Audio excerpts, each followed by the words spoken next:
peaceful summer evening at Sydney's Bondi Beach shattered by one of the deadliest acts of violence in Australian history. 15 people have died and 42 others have been injured after two gunmen opened fire into a crowd, including families, in what police are calling a targeted attack on Sydney's Jewish community. A 10-year-old girl, a British-born rabbi and a Holocaust survivor are amongst those killed. The offenders are a 50-year-old and 24-year-old male who are father and son. Well, police have confirmed the father is dead and the son is in a critical condition in hospital. There were two improvised explosive devices found at the scene. They were taken by our rescue and bomb disposal unit. They were found to be active. 6 firearms were found and licensed to the father, and they were at the scene. There are now calls for a change to Australia's firearm laws.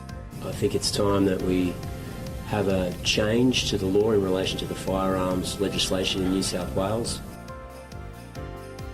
Well, a member of the public has been praised as a hero after he bravely tackled one of the gunmen and disarmed him. What we saw yesterday was an act of pure evil, an act of anti-Semitism, an act of terrorism on our shores in an iconic Australian location. Australia's Prime Minister Anthony Albanese has condemned the attacks as Israel's Prime Minister accuses him of fueling anti-Semitism. Well, police here in the UK will put more officers into Jewish communities after the attack. And in sport this morning, huge win for Sunderland as they beat Newcastle at the Stadium of Light with a very bizarre own goal, but they all count. In the post-Postecoglou derby, Nottingham Forest continue their revival, thrashing a very sorry Spurs. And St Mirren beat Celtic to win the Scottish League Cup. Amber rain warnings are in force today, with flooding and disruption quite likely in places. So do join me later for the full forecast to find out the details. Hello there, very good morning to you. Stay with us, we're live with you until 9:30 this morning. I'm Eamonn Holmes. I'm Ellie Costello and this is GB News Breakfast.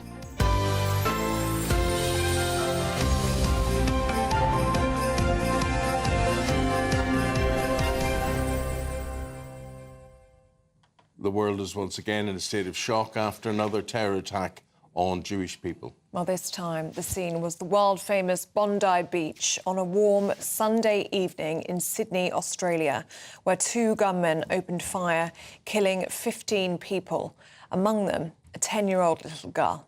Here's what Australia's Prime Minister said.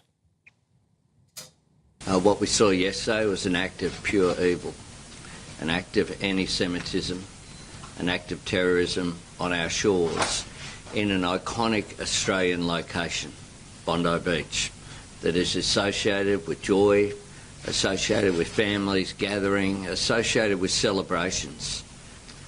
Today, all Australians wrap our arms around them and say, we stand with you.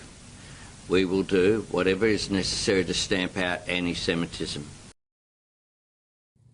The shooters are a father and son. The father is amongst the dead.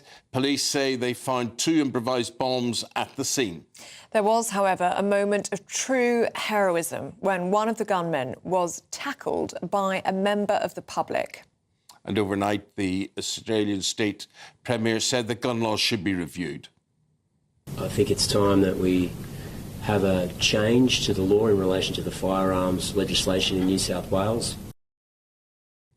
Well, meanwhile, in the UK, Sadiq Khan, who is the Mayor of London, said that police are increasing their visibility in our Jewish communities. Chairman of the Advisory Board for the National Jewish Assembly, Gary Mond, with this. I know we're taking Gary Mond live. That's what we're doing. Gary Mond, a terrible morning that we're dealing with here. And your reaction, please. It's absolutely horrendous. My initial reaction is to offer my condolences to the families of those who were murdered, and also to wish, we say in Jewish terms, a refuah shalema, which is get well soon, to those that have been injured. Words absolutely fail me. But actually, this sort of event, tragically, is no surprise. It's no surprise with left-wing Western governments who've done virtually nothing to deal with the Islamic fundamentalist hate that's been spewing for several years now. all in a number of Western countries, not just Australia, but also in the United Kingdom. Tell us about the United Kingdom and your take on us. I mean, could we be seeing something, heaven forbid, that we saw yesterday at Bondi Beach happening here? Tragically, absolutely yes. You see, I fear that there's no will on the part of either this government or, frankly, the previous Conservative government to do anything about it. We see this demonstrated quite easily by the fact that the marches, the hate marches that have been taking place so regularly, which is frankly anti-Jewish marches. They're not pro-Palestine, they're anti-Jewish marches, which have been allowed to happen and are an incentive for further anti-Semitic behaviour on the part of the Islamists and their far left-wing colleagues. Gary, I was listening to two very proud Jews who were speaking to Australian press yesterday. They were on Bondi Beach and they were angry and they were saying, we have been warning for years now that something like this was going to happen. And they were saying anti-Semitism has gone unchecked in Australia since October the 7th. Is that a feeling that you can relate to this morning? Completely. The same situation here. You know, what begins with verbal abuse turns to graffiti, then it turns to arson, then it turns to physical abuse, then it turns to murder, then it turns to mass murder and pogroms. It's a steady journey down this horrendous path. And that's what's happening here as well. We saw, of course, the murders in Manchester on Yom Kippur a couple of months ago. So, yes, we can certainly relate to it here. And we just don't see the British government doing anything about it. There's anti-Semitism in schools, in hospital, in the courts, in businesses, in sport, in entertainment, in universities, in a host of other arenas of national life. And we see no real action from government. And that is what is terrorising the Jewish population of this country. They feel absolutely abandoned and feel that they're sitting ducks waiting for the next incident. Well, Gary, what would you like to see happen then? What would you like the government to do to support the Jewish community here and make them feel safer? The very first thing is to ban the marches. It's been talked about for years and nothing has happened. They're still allowed to take place. Next thing is a whole raft of measures at law to stop anti-Semitism happening in all those arenas that I spoke about a moment ago. We actually have to have a no tolerance for anti-Semitism. For example, it should not be allowed that any nurses or doctors should wear Free Palestine badges when they're at work. It should not be the case that children have to put up with anti-Semitic behaviour from their colleagues. For example, even little things like young children wearing Free Palestine T-shirts in class. This sort of political behaviour must not be tolerated because it is essentially a code for hate Jews, kill Jews. Harry, what has the Israeli government to do in its relationship with Gaza and Palestine? Because, you know, there are a lot of wrongs which a lot of people see have been committed, and this is their way of protesting. No, that question is irrelevant to what we're talking about. What Israel does is a matter for Israel. Israel has to defend itself. Israel has to win the war against the Hamas terrorists and their fellow travelers. It has to protect itself. Israel has done no wrong. And we see so many people talk about genocide, which is frankly a total fiction. Just lost, you know, a lot of people watching this morning and having any empathy or sympathy with you, because they will say there obviously has been wrongs carried out, and I don't accept that. Well, I don't accept that at all. You don't. A lot of people are going to say, you know, the anti-humanitarian actions that have taken place, murders, in short. How can you possibly equate what happened on Bondi Beach yesterday with what's going on where Israel is defending itself against terrorists who just murdered 1,250 people 2 years ago, took 250 people hostage, many of them died? How can you possibly compare the two? It is bizarre to think of a comparison. Yes, certain pro-Palestinian Jew haters like to try to say that Israel has committed war crimes, which is a load of rubbish. They have not. They have defended themselves. We see Jew haters in all places, in the United Nations and elsewhere.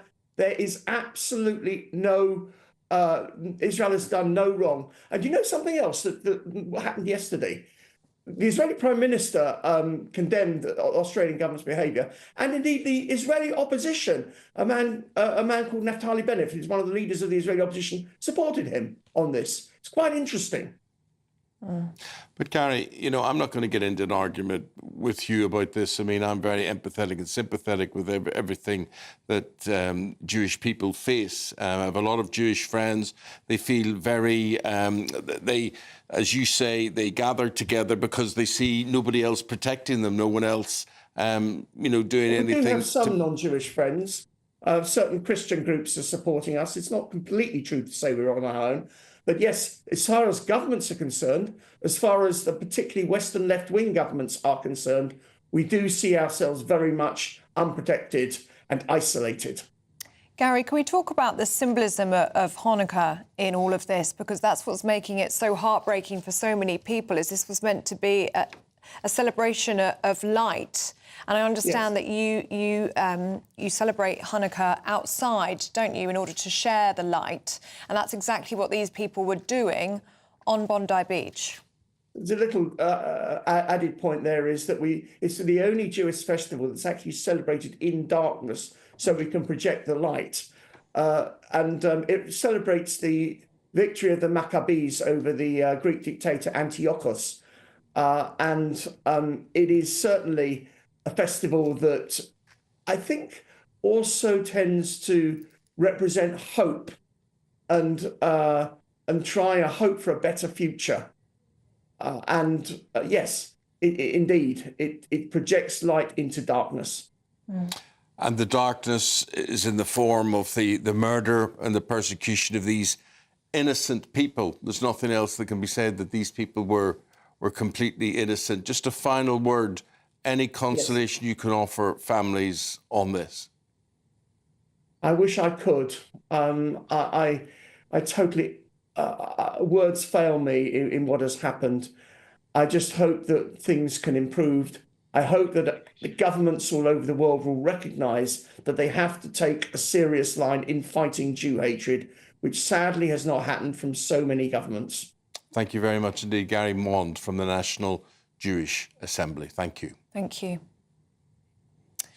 Well, let's cross to Sydney now and speak to presenter for Sky News Australia, Shari Markson, who joins us this morning. Shari, such an awful day. How is the community in Bondi Beach reacting? Look, the whole Jewish community has gone down to Bondi today to pay their respects. Everyone is crying on the streets, devastated, heartbroken. I mean, there are no words really to express how deeply this massacre, this terror attack has hurt the local Jewish community. So far, the death toll stands at 16. That includes a 10-year-old girl, just a child. And there are another 42 people in hospital, most of them Jewish Australians. There's also 2 police officers. So this is a very serious attack. The death toll could rise, but this has been a long time coming. Anti-Semitism has been escalating in Australia for the past 2 years. It started with hate speech, with those aggressive pro-Palestinian protests. It then continued to the anti-Semitism we've seen at university campuses, the fire bombings of synagogues, the vandalism and graffiti and targeting of Jewish homes and businesses, and now it's culminated in this tragic terror attack. Shari, outline the detail for us. I mean, I've been to Bondi Beach before. It's a big place, and Ellie's been as well. But we're specifically, this wasn't just an attack on general people. They knew there would be Jewish people here. Yeah, look, Bondi Beach is Australia's most famous and iconic beach. And this was right in the middle of Bondi. It was a Hanukkah celebration. It was the first night of Hanukkah. And there were about 1,000 Australian Jews who came together to light the Hanukkah, to light the menorah for the first night of Hanukkah. There were kids petting zoos, there was music, there was food, there were donuts, there were celebrations. This was a happy time. You know, the hostages had been returned. There's a ceasefire in the Middle East. We were all breathing a sigh of relief here, thinking life was improving.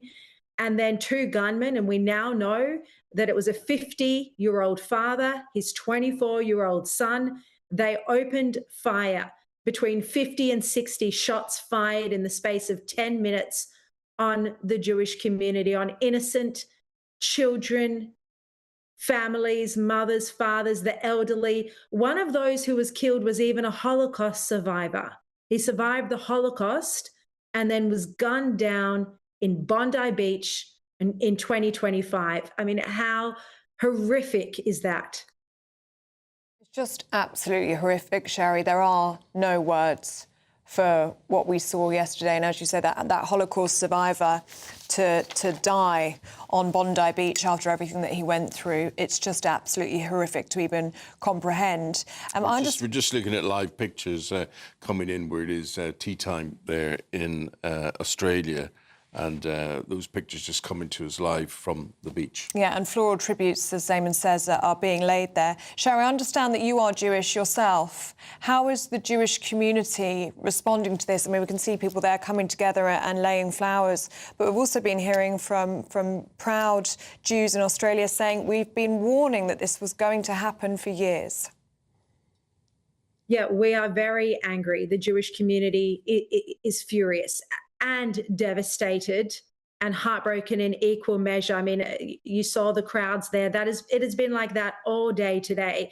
All members of the Jewish community coming down to pay their respects, to hug each other, to grieve and mourn together. But you're right. I mean, on air on my Sky News Australia program every single night since October the 9th, 2023, I've said, Jewish community leaders have said, even our intelligence agency director general, Mike Burgess, has said that a terror attack is waiting to happen. Our community was so vulnerable. We weren't protected by the Prime Minister.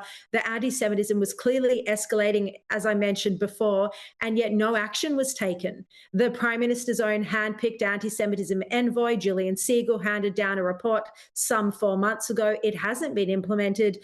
I hosted, along with the Executive Council of Australian Jewry, a Sky News anti-Semitism summit back in February, because there was no federal leadership on this. So I felt we had to do something. So we convened this summit. We broadcast it live on Sky News.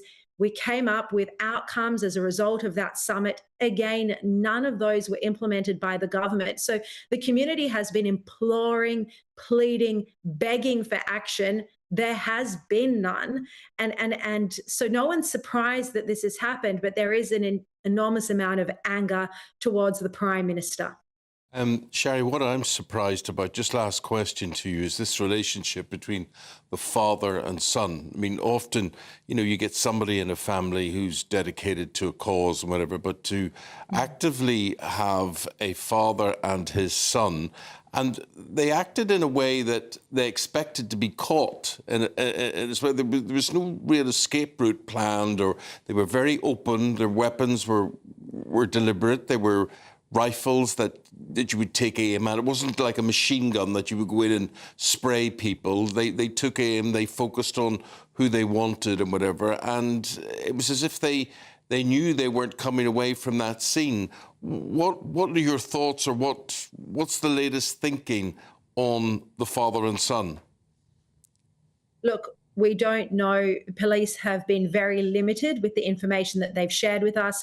We know that just hours after the attack happened, police did raid a property where they'd been living in southwest Sydney and seized a number of weapons. We know the father, aged 50, had 6 weapons registered to his name legally. So that there are now questions about why he was able to have 6 weapons, legally hold 6 weapons, especially when he was known to our intelligence agencies and he was known to police.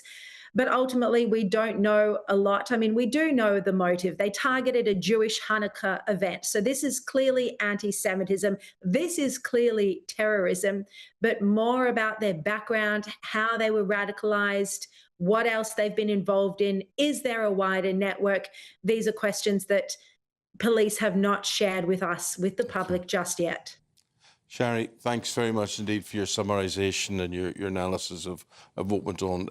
We hope you stay safe, and we hope that everybody else does as well in the Jewish community in Australia. Shari Markson there from Sky News Australia. Thank you very much. Just horrific, isn't it? Horrific. And you can see that the floral tributes being laid there on Bondi Beach, that outpouring of grief from so many hundreds of people, but it will be felt across the entire country and indeed the world, the Jewish community around the world. I think you're absolutely right there. And let's give you a look at the weather picture on this Monday morning.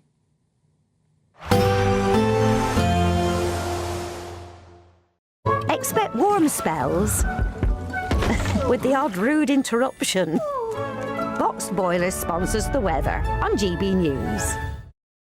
Hello there, very good morning to you. As we transition into this new week, we are continuing to see some quite heavy rainfall around at times, and there are amber rain warnings in force today due to this trailing frontal system that's very slow moving and is providing a lot of rainfall for the same locations repeatedly throughout the day. So those amber rain warnings for parts of southern Wales, but also still in time for Cumbria, where we may just see that rain skirt its way back up northwards a little later on in the day. Certainly do take care if you're travelling across any of these regions. There are various yellow rain warnings in force across other parts of northern England, Wales and southwestern England as well. Generally though, it's a brighter and drier day for parts of Northern Ireland and Scotland. There are a few showers just to watch out for here in the very far northwest, but overall much drier and some hazy sunshine managing to poke its way through. Some fresher air filtering in through here, so top temperatures today across these two nations mostly around 7 to 8 degrees Celsius. However, to the southeast of this rain band, we've got some southerly winds moving in, and so it is, whilst cloudier, actually milder, and those temperatures of around 11 to 12 degrees Celsius. Our rain band will slowly push its way southeastwards as we head throughout the night, those rain warnings continuing until the early hours of Tuesday morning. Underneath here, again, underneath that cloud, it's going to hold those temperatures up around 8-9 degrees Celsius, but something much chillier for northwestern regions, maybe even some patchy frost to start off the day on Tuesday morning. I wouldn't take the graphics too literally with this rain on Tuesday. There is some uncertainty in regards to how quickly it could break up and eventually clear off the far southeast, so we may still see some outbreaks of rain lingering, but elsewhere there'll be some sunny spells developing away from those scattered showers that are still going to push their way into the far northwest, and more of us now are into that fresher air, so for many of us temperatures a little closer towards average for the time of year, 6 to 9 degrees Celsius. More wet and windy weather though is going to be arriving from midweek, so stay tuned to the forecast. Expect warm spells with the odd rude interruption. Box Boiler sponsors the weather on GB News. Look, with so much to contemplate as we start the week again with the awful events in Australia, with the time at 23 minutes past 6 o'clock, we ask you now to take part in our daily reflection. Day 15. Hello, I'm Mike, a vicar in the Church of England. At Christmas, we often hear of those poor souls who simply left it too late. It's Christmas Eve, Amazon won't deliver on time, and so there they are charging through the high street looking for thoughtful gifts. But there's no time to think, and so they fall back on the Marks & Spencer socks and the Lynx gift sets. Laziness, perhaps, but more likely just very busy with other stuff. Because that's the thing about life, it's very busy. But if we want to do Christmas well, we have to prepare. Your turkey, your presents, your Christmas tree, all of them require forward planning. Advent in the Church's calendar is a season of preparation. Yes, for Christmas, but more profoundly, preparation for the day when Jesus comes again. See, the Bible says that Christ came once in great humility, but very soon he will come in glory to decide the outcome of our lives. The question is, have we prepared for that? If we don't prepare for Christmas, we risk missing the joy that could be ours. Likewise with Jesus. Advent is an invitation to prepare for eternity.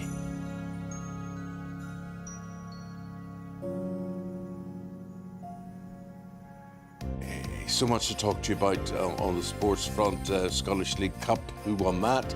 Huge win for Sunderland yesterday. Paul Coyte's got all the answers next.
Exciting news. Every Friday, my Patrick Christie's Tonight Show is going to have a twist to it.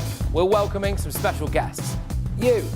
That's right, on Fridays I'm going to be doing my show in front of a live studio audience because this show is about you and what you have to say. It's going to be the same big debates, same big topics, same big opinions.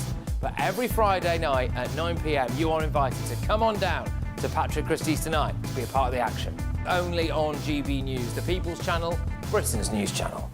Westminster, the ultimate clique. And you're fighting like rats in a sack. But here on the Camilla Tominey Show, we ask the questions the establishment media is too scared to ask. OK, let me ask you a straight question, because I know you're a straight-talking politician. Whether it's net zero, illegal immigration or law and order, nothing is off-limits. You had the power then.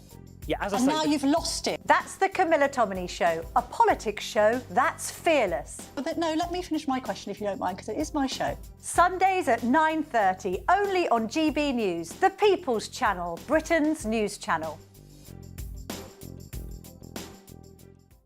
At GB News, we love to hear from you, our loyal community. So drop us a line at gbnews.com/yoursay. There, you can talk to each other and also to the presenters live on air. gbnews.com/yoursay, because GB News is your channel, Britain's news channel.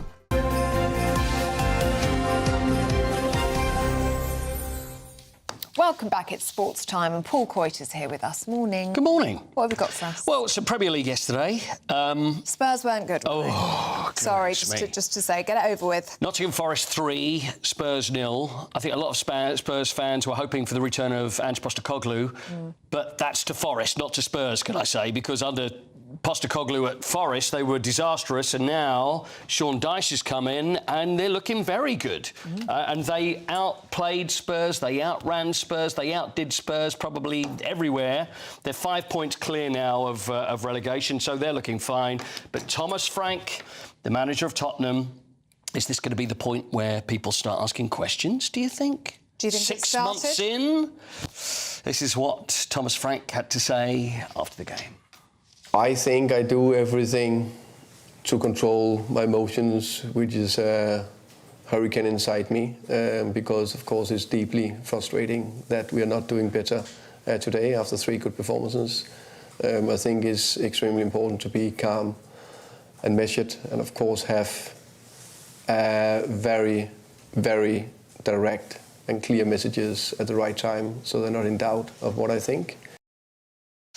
See, calm exterior, but inside a raging fire of anger.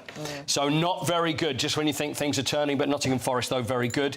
Now, the North-Eastern derby, the Tyne-Wear derby, or the Wear-Tyne derby, Sunderland beat Newcastle 1-0. First time they've played against each other in nearly a decade, in the Premier League, that is. And Sunderland had one shot at goal. But they deserved it. Outran again. This is it. You think this is such a big derby, such a huge derby, but they completely outplayed them. But it also puts Sunderland, I'm pretty sure, ahead of Newcastle now in the league. Yeah, absolutely. So they're Sunderland is 7th, Newcastle are 12th. But the thing is, Eamonn, is that from the start of the season, you've got the Stadium of Light. When they play at home, it is, I hate to use cliche, but it's a cauldron of noise, is what it is. It's a cauldron of noise. So, I think Newcastle, I actually think they choked. I think they went there and it was just all a bit much. And because Newcastle did not play well, and this is such a huge derby. Albeit an own goal. Well, this is it. Yeah. And Voltemade, and it was just the most bizarre own goal, wasn't it? It was just like, it was a great striker's goal, and he's a striker, but I think he forgot what end of the pitch he was at that knocked it in. So that was the winner for Sunderland. The Scottish League Cup final. Yes. I mean, this is full of intrigue. St Mirren, underdogs, big underdogs. Yeah. I think it's only the second time they've ever won the League Cup. That's right, 2013. A decisive win, 3-1 over Celtic. What is going on there with Celtic? I mean, Celtic fans must be absolutely furious about this. Yeah. You would have kept Martin O'Neill in charge of that side and they would have won the last 2 games, certainly. Well, this is it. The question is, Martin O'Neill, so what is he, 74 now? 73, 74? And came into Celtic and seemed to be, smooth things over. He's just a really good football manager, isn't he? So then Wilfried Nancy has come out, or Nancy, whoever he is, has come. Well, he was managing in America, and I can't really see where it's this is going to be the guy for us. Yeah. So it's early days. I did say, look, after 2 games, they played Hearts and they'd lost that, and then they played Roma and lost that. OK, that's not the end of the world, although they're saying, well, it is the end of the world because Hearts are top of the league and Celtic were closing the gap. And they'd beaten Hearts last time round. Yeah. And now they didn't. See, I think Hearts, because Hearts are playing so well, if you lose that game, you lose that game. It's not like, oh, my God, this is a disaster. But then Roma are so good because they're playing there in the European competition. But then St Mirren now is looking a little bit disastrous. It's a big bit disastrous. I mean, O'Neill is a Celtic man through and through. The fans will adore him. Yeah. Great motivational guy. Why replace him now? He would have stayed on till the end of the season. See, that's the thing. I'm not aware of whether he wanted to stay. Yes, of course he wanted to stay. Why would he not want to stay? I'm not Mr. Celtic, but I just think I agree with that. But I don't know whether it's a matter where he's gone, look, I'll just come in the meantime, smooth things over. Would you want to stay? I'll just come in the meantime and I'll the top of the table clash. I'll just let that go and I'll not do the cup final as well. That's okay. Of course, it was obvious he would do those games. You know what? I agree. Yeah. I'm going to stand down when you put it like that. I think it's bad decision by the club, and I'm sure the supporters. If you're a Celtic supporter, give us a view on this one. If you're a St Mirren supporter, good luck to you. Well done to you. But I'm sure if you're a Celtic supporter, you're thinking, why has this happened? It should not. But we should mention another Northern Irish manager, Stephen Robinson, is the manager of St Mirren. Talks a good game, plays a good game, very good, played for Northern Ireland, and he did a fantastic job. Really well organised. Well done, so Stephen. well done. Well done. OK. Paul, we're going to got lots more to talk about, including the Tetris World Final title next time round. OK. Oh, I tell you, this is good. This is good. Thanks, Boydie. Thank you. Now at 6:33, just time to tell you about the latest Great British Giveaway. It's a goodie, £85,000 up for grabs, and it's all tax-free as well. Here are all of the details that you need. We want to make the new year your best year yet, with a chance to win our greatest cash prize to date. A simply stunning £85,000 in tax-free cash could be yours. Cash to splash on anything you can dream of. Treat the family to that bucket list holiday you've always fancied. Get your dream car you've always wanted. Or just relax, safe in the knowledge that the coming year is on us. £85,000 is the biggest cash prize we've ever given away. It's totally tax-free, which means that every single penny of it will be yours. For another chance to win £85,000 cash, text cash to 63225. One entry costs £2.50 plus one standard network rate message. Or text bonus to 63225. 5 entries cost £5 plus one standard network rate message. Go to gbnews.com/win. Entries start at £2.50. Call 0903 686 3232. Calls cost £2.50 plus your network access charge. Or post your name and number to GB18 PO Box 8690 Derby DE1 9TT. UK only. Entrance must be 18 or over. Lines close at 4 p.m. on the 30th of January. The winner may be contacted live on GB News, week commencing the 9th of February 2026. Please check the closing time if listening or watching on demand. Good luck.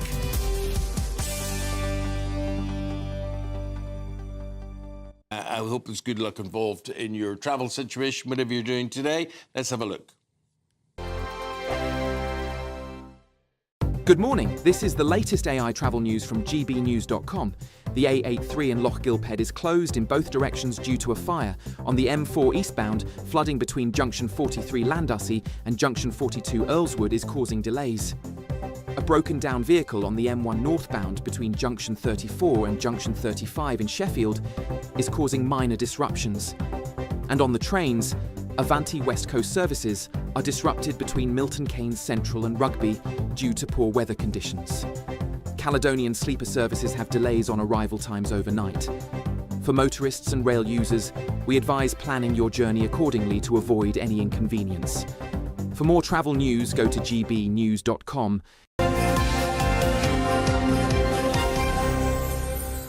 One headline all over the papers, every newspaper this morning, that's to do with Australia. Don Leeson, Chris Akabusi, their thoughts on that after this. I'm Michelle Dewberry, this is Jubes & Co with you. Hello everyone, Patrick Christie is here. GB News, Britain's news channel. Access the stories that matter to you. Take the GB News family with you on any device. And as long as you have an internet connection, tune in to GB News, anywhere on the planet or beyond. GB News, the People's Channel, Britain's news channel. From the school run to the home run, watch a new show for all of Britain. So he can say whatever he wants. A straight talking show where all voices are heard.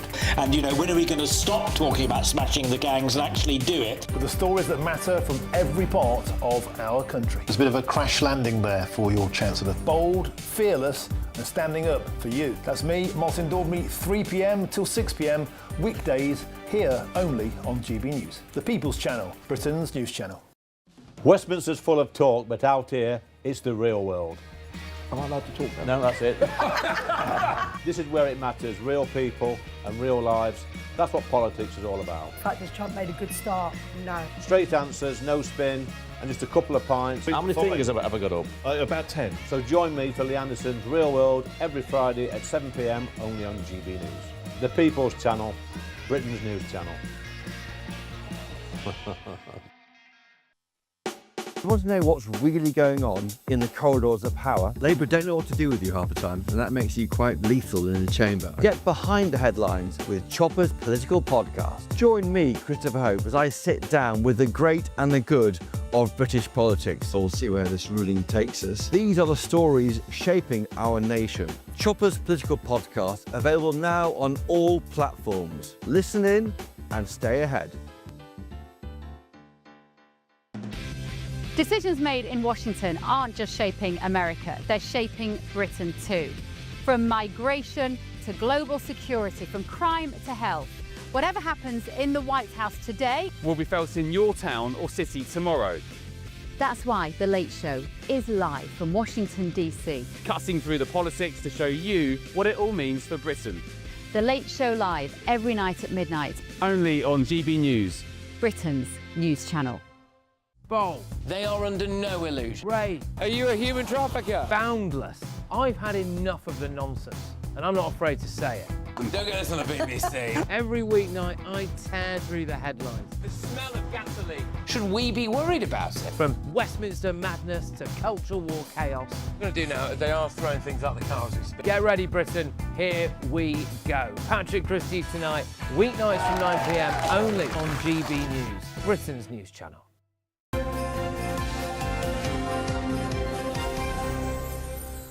I want to give you a look at the front pages of the newspapers this morning, beginning with the Telegraph. It's all one headline: hidden heroism on Bondi. They say the Daily Mail praises the hero of the Bondi Beach massacre who wrestled with one of the shooters. You've seen the film. You cannot but be impressed. Bondi fiends, dad and son, says The Sun. Bloodbath at Bondi Beach, says The Times. And again, the Mirror says horror and heroism at Bondi. The Express focuses on the hero of Bondi Beach as well. And we've got Don Neeson and Chris Akabusi now with their thoughts on this. Chris, what do you think of, well, first of all, the hero of the Bondi Beach massacre, Ahmed Al-Ahmed? Yeah. So if there can be a sort of a bright spark to it, is the fact that this guy, sitting in the cafe with his friend, observed what's going on, initially takes coverage, and then recognises there's an opportunity as the father was trying to reload his weapon. He takes the opportunity to stalk up behind him, grab hold of him in his own danger. See, Chris, I was asking myself, would I have done that? Would I have done that in the same situation? I need to say, the answer is yeah, because it's not necessarily you that's sitting here calm, rational, thoughtful. It is something that overtakes you. Sometimes you do things you don't know possible. Adrenaline. Yeah, it's just something happens. And you don't know how you would react unless you're in that situation. No, exactly. There are moments when you would. Yes, exactly. And there are moments when you might freeze and you might not do anything. You might just hide for your life, or you see the opportunity, you spring in, and before you know it, you are involved. That doesn't take away from the heroism. It's a very brave man or person that puts themselves in this situation. He grabs hold of the fella, and before he knows it, he's deeply involved. The guy's trying to run away. I guess, I'm not quite sure. We don't know whether the guy had reloaded it and whether he had a full weapon, but he doesn't fire the weapon. But then the son starts firing at him. Then, all of a sudden, you wake up and you realise you yourself are under attack as a whole new scenario. But yeah, thankfully, we see his actions has meant 15 is not 20, 30, 16, 40. 16 is it? Well, 16 includes the attacker himself, the assailant himself, who was killed. Right. So it's 15 victims. The attacker gets taken out by the police, but it could have been 20, 30, 40 victims who are this guy taking his. Don, what do you think of the relationship? The very fact I look upon this, having sons and things, and think, would one of them follow me slavishly like that, or who's following who? But this is really creepy. The association between the father and the son. Yeah, I must admit. First, I just want to congratulate all the newspapers, because I think they've done a brilliant job on covering the story. Certainly concentrating on the hero. Yes. When you're putting a newspaper together and you've got this kind of story, you've got a choice. Do you concentrate on the scumbags that do it, or do you concentrate on the victims and the brave people that stop more people dying? And I think every newspaper has done that so well, concentrating on Ahmed Al-Ahmed and his incredible bravery. So fair play. Obviously, the people that did it, as you say, Eamonn, the warped ideology that makes a father and son behave in this way, it is incredible. Look, to be honest with you, I don't understand the warped ideology that makes anyone pick up a gun and shoot a 10-year-old in cold blood. Well, the younger one of the son was known to the authorities back in 2019, but at a time an assessment was made that there was no indication of any ongoing threat. Yes, I mean, they were aware. The son was aware of. Yeah, but it's an incredible. That was a bit of the shock. I mean, obviously covering the story. Chris, the weapons they were using, all of this fascinated me, and rifles, single-shot weapons. They weren't multiple rounds. It wasn't a machine gun. They weren't going to take down 20 people at a time. This was thought out. They had sights on the rifles as well, and the people they would have aimed at, they were going to hit. Yeah, absolutely, yeah. I mean, apparently the father has got 6 different firearm licences, and there were other weapons found on site. So the ones that they were using were not the only ones. So quite clearly they came to do as much damage as feasibly possible. I don't think any rational person can really put yourself in the mind of the father and son. And I don't know who radicalised who. Like you said, the son was the one who had links to ISIS or made some sort of committed to ISIS back in 2019, but the father's one who had all the licences for all the weaponry. But they're clearly 2 deranged individuals who've made some sort of suicide pact, because surely they could not have thought they'd get out of it alive. No, I don't think they even acted as if they were going to get out of that alive. Well, that just shows you. I mean, your father, would you put your son, regardless of what you think, would you put your son in that scenario? No, you may have looked after yourself, looked after the son. Oh, take me out, but you wouldn't. You wouldn't put. Well, just to find a little bit of light in this story, because there is always light in the darkness, that 20,000 people have signed up to give blood in Australia. As a result of this. Yeah, there have been calls for blood. Deepness out of darkness sometimes. Awful, awful. Look, Australia's side, there are other stories in the papers today which we're going to touch upon right after this short break. Please don't go away.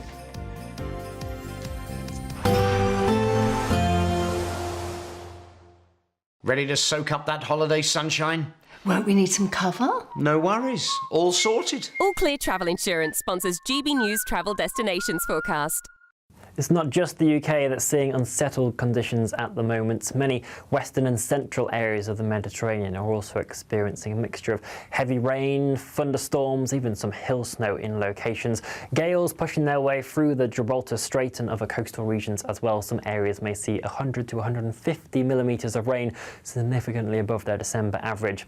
It's eastern areas around Greece and the Balkans that will stay driest, though, if you are heading out at all. All Clear Travel Insurance sponsors GB News Travel Destinations Forecast. At GB News, we love to hear from you, our loyal community. So drop us a line at gbnews.com/yoursay. There you can talk to each other and also to the presenters live on air. gbnews.com/yoursay, because GB News is your channel, Britain's news channel.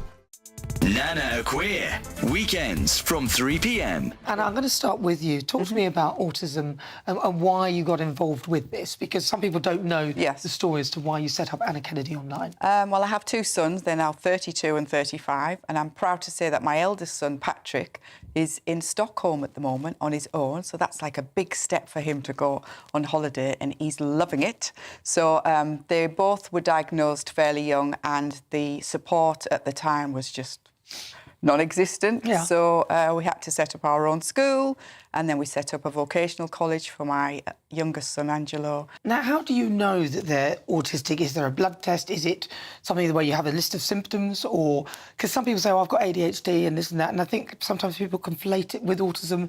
Are there parallels with the two, or are they totally separate? Because it's confusing. They're very different from each other, both Patrick and Angelo. So Angelo was diagnosed fairly early at 2.5, 3.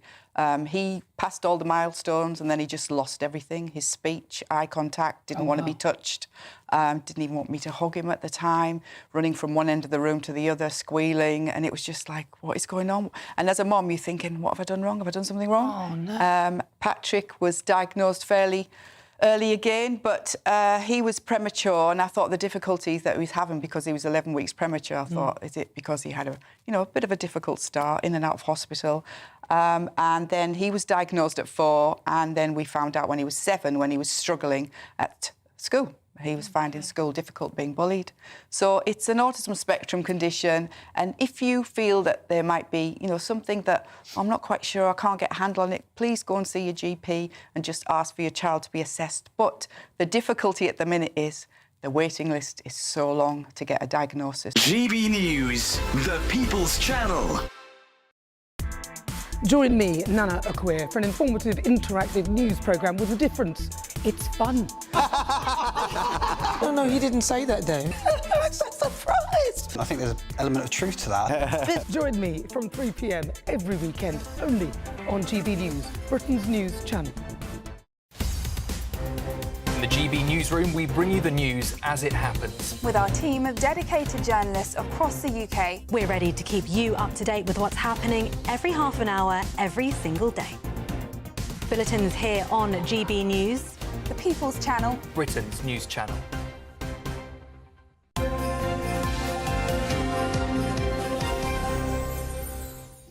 We're back with Chris Akabuzi and Dawn Neeson going through the papers. We've just had a look at Bondi Beach and that horrific terror attack there. We're just going to have a quick look at some other stories, Dawn.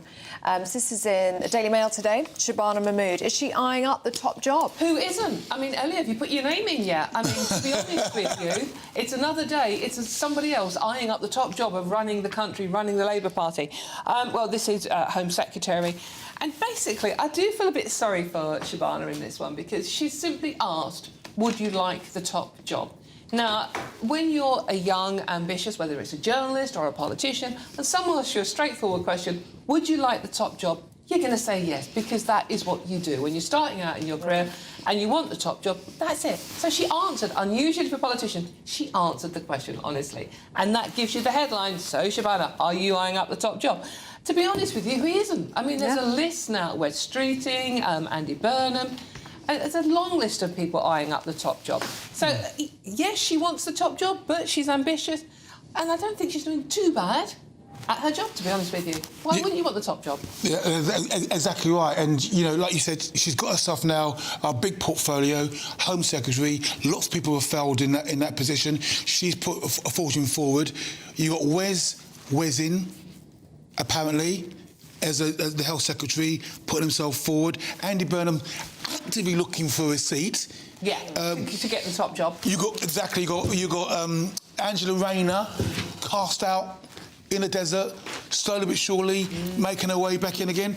Why wouldn't Mahmood say, like you said, innocently, I'm focused on my job, there's a guy in the top job, but who would get into politics, not want to go as far as possible in their career. So that's what she's saying. I mean, she answered the question honestly. The only porcupine I think she might have been telling in this interview was the fact that she thought the boss was doing a good job. Because but she has to say that, doesn't she? She does. But actually, he may be doing a good job in a very bad scenario. No. In a very bad scenario. Exactly. Or he's hanging on by his coattails. You could argue that the Chancellor is not doing a good job and that her tax rates, her various tax rates are to blame for the jobs downturn there is in the country. So that is the argument of the Resolution Foundation. It's absolutely true. I don't. In the real world, right? We're out and about. When you're in the golf club or whatever it is, when I'm out and about doing things, people just tell me the same thing all the time. They can't afford to hire. 100%. And it's we're not just the big corporates, but the sort of engine of British industry is a small and medium-sized business, and they are definitely contemplating, can I hire more? Can I cut jobs in order to cut my cloth accordingly? Let me wait and see how the economy turns. So what was supposed to be the government that wanted to create jobs and create industry is actually doing exactly the reverse. We've gone from 4.3 to 5% unemployment in this short period, an all-time 5-year high.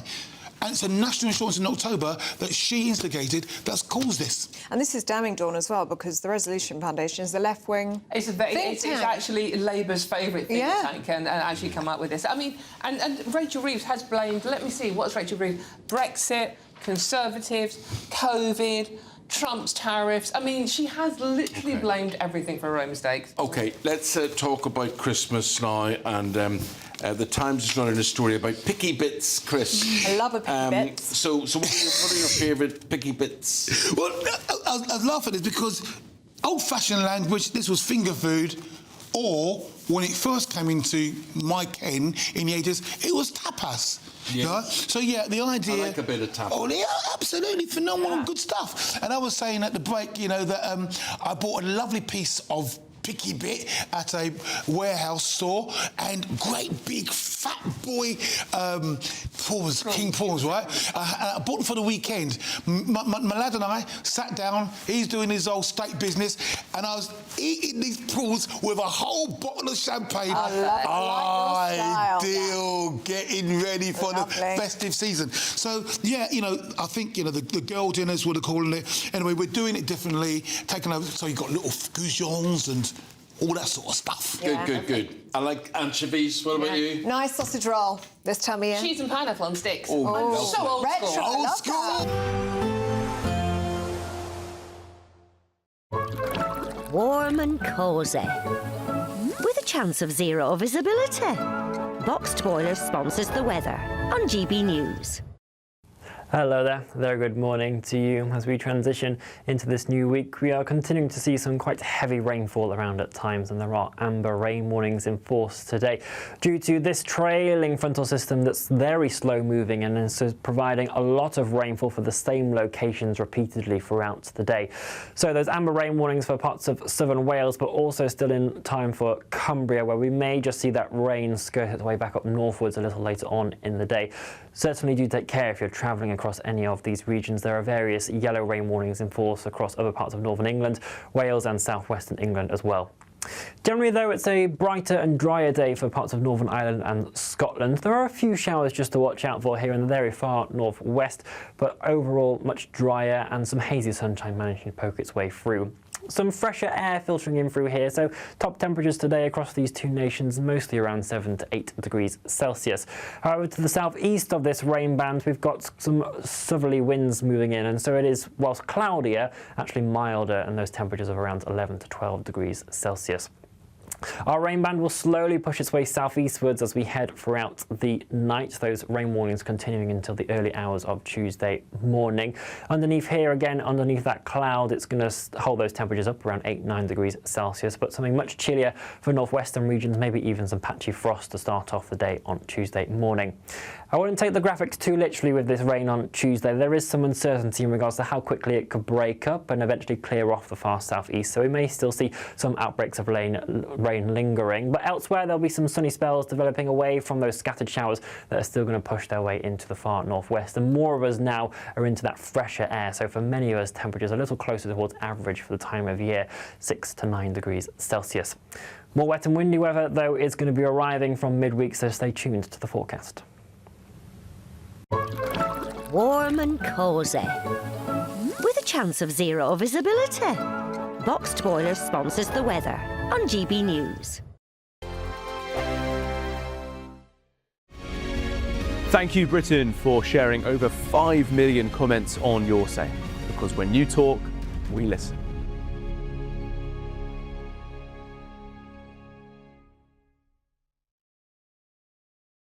Good morning. This is the latest AI travel news from gbnews.com.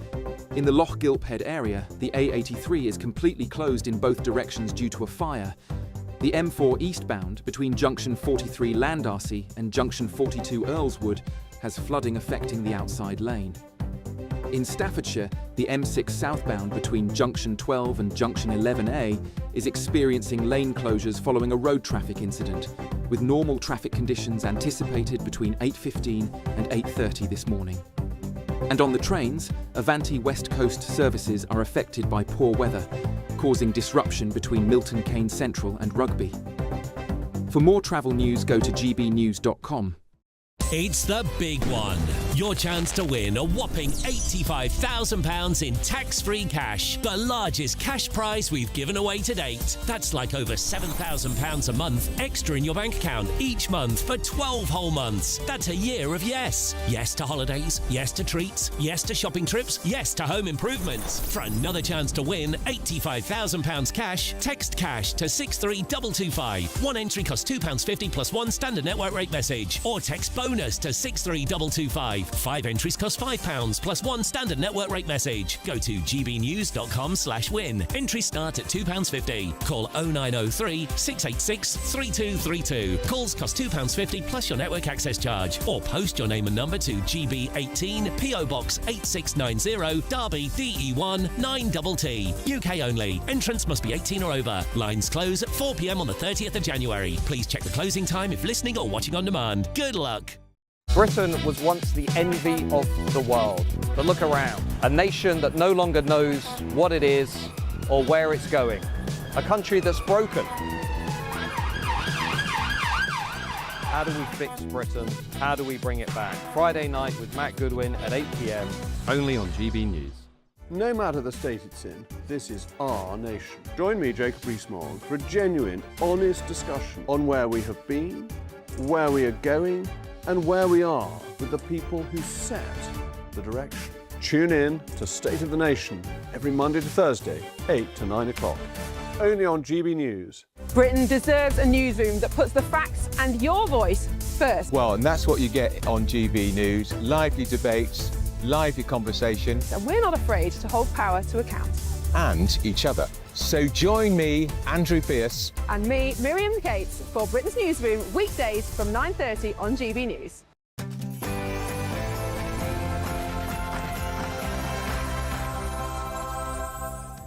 Good morning. A peaceful summer evening at Sydney's iconic Bondi Beach, shattered by one of the deadliest acts of violence in Australian history.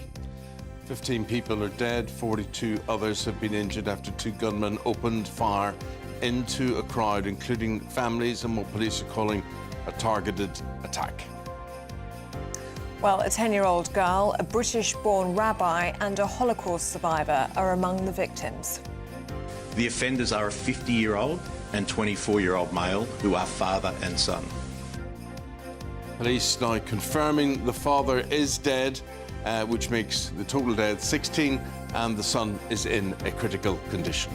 There were 2 improvised explosive devices found at the scene. They were taken by our rescue and bomb disposal unit. They were found to be active. Well, searchers have also found 6 firearms were licensed to the father and were found at the scene. And there are calls now to change Australia's firearm laws. I think it's time that we have a change to the law in relation to the firearms legislation in New South Wales. If there's to be a hero of the whole afternoon, there he is. A member of the public being praised after he bravely tackled one of the gunmen and disarmed him. What we saw yesterday was an act of pure evil, an act of anti-Semitism, an act of terrorism on our shores in an iconic Australian location. Australia's Prime Minister Anthony Albanese condemns the attacks as Israel's Prime Minister Benjamin Netanyahu accuses him of fueling anti-Semitism. Well, we're being told that the younger of the 2 gunmen did come across the security services radar as far back as 2019 for links to Islamic State. Police in Britain will put more officers into Jewish communities after that attack. Actor and director Rob Reiner and his wife Michelle Singer have been found dead in their home in what police are investigating as a double homicide. We'll have the latest on that breaking news. And in sport this morning, bragging rights in the North East go to Sunderland as they beat Newcastle in the Weartime derby. In the post-Postecoglou derby, if there is such a thing, Nottingham Forest continue their revival, thrashing a sorry Spurs 3-0. And St Mirren beat Celtic to win the Scottish League Cup for the 2nd time. Amber rain warnings are in force today, with flooding and disruption quite likely in places. So do join me later for the full forecast to find out the details. Thank you for joining us this morning. We're with you right through until 9:30 today. I'm Eamonn Holmes. I'm Ellie Costello, and this is GB News Breakfast.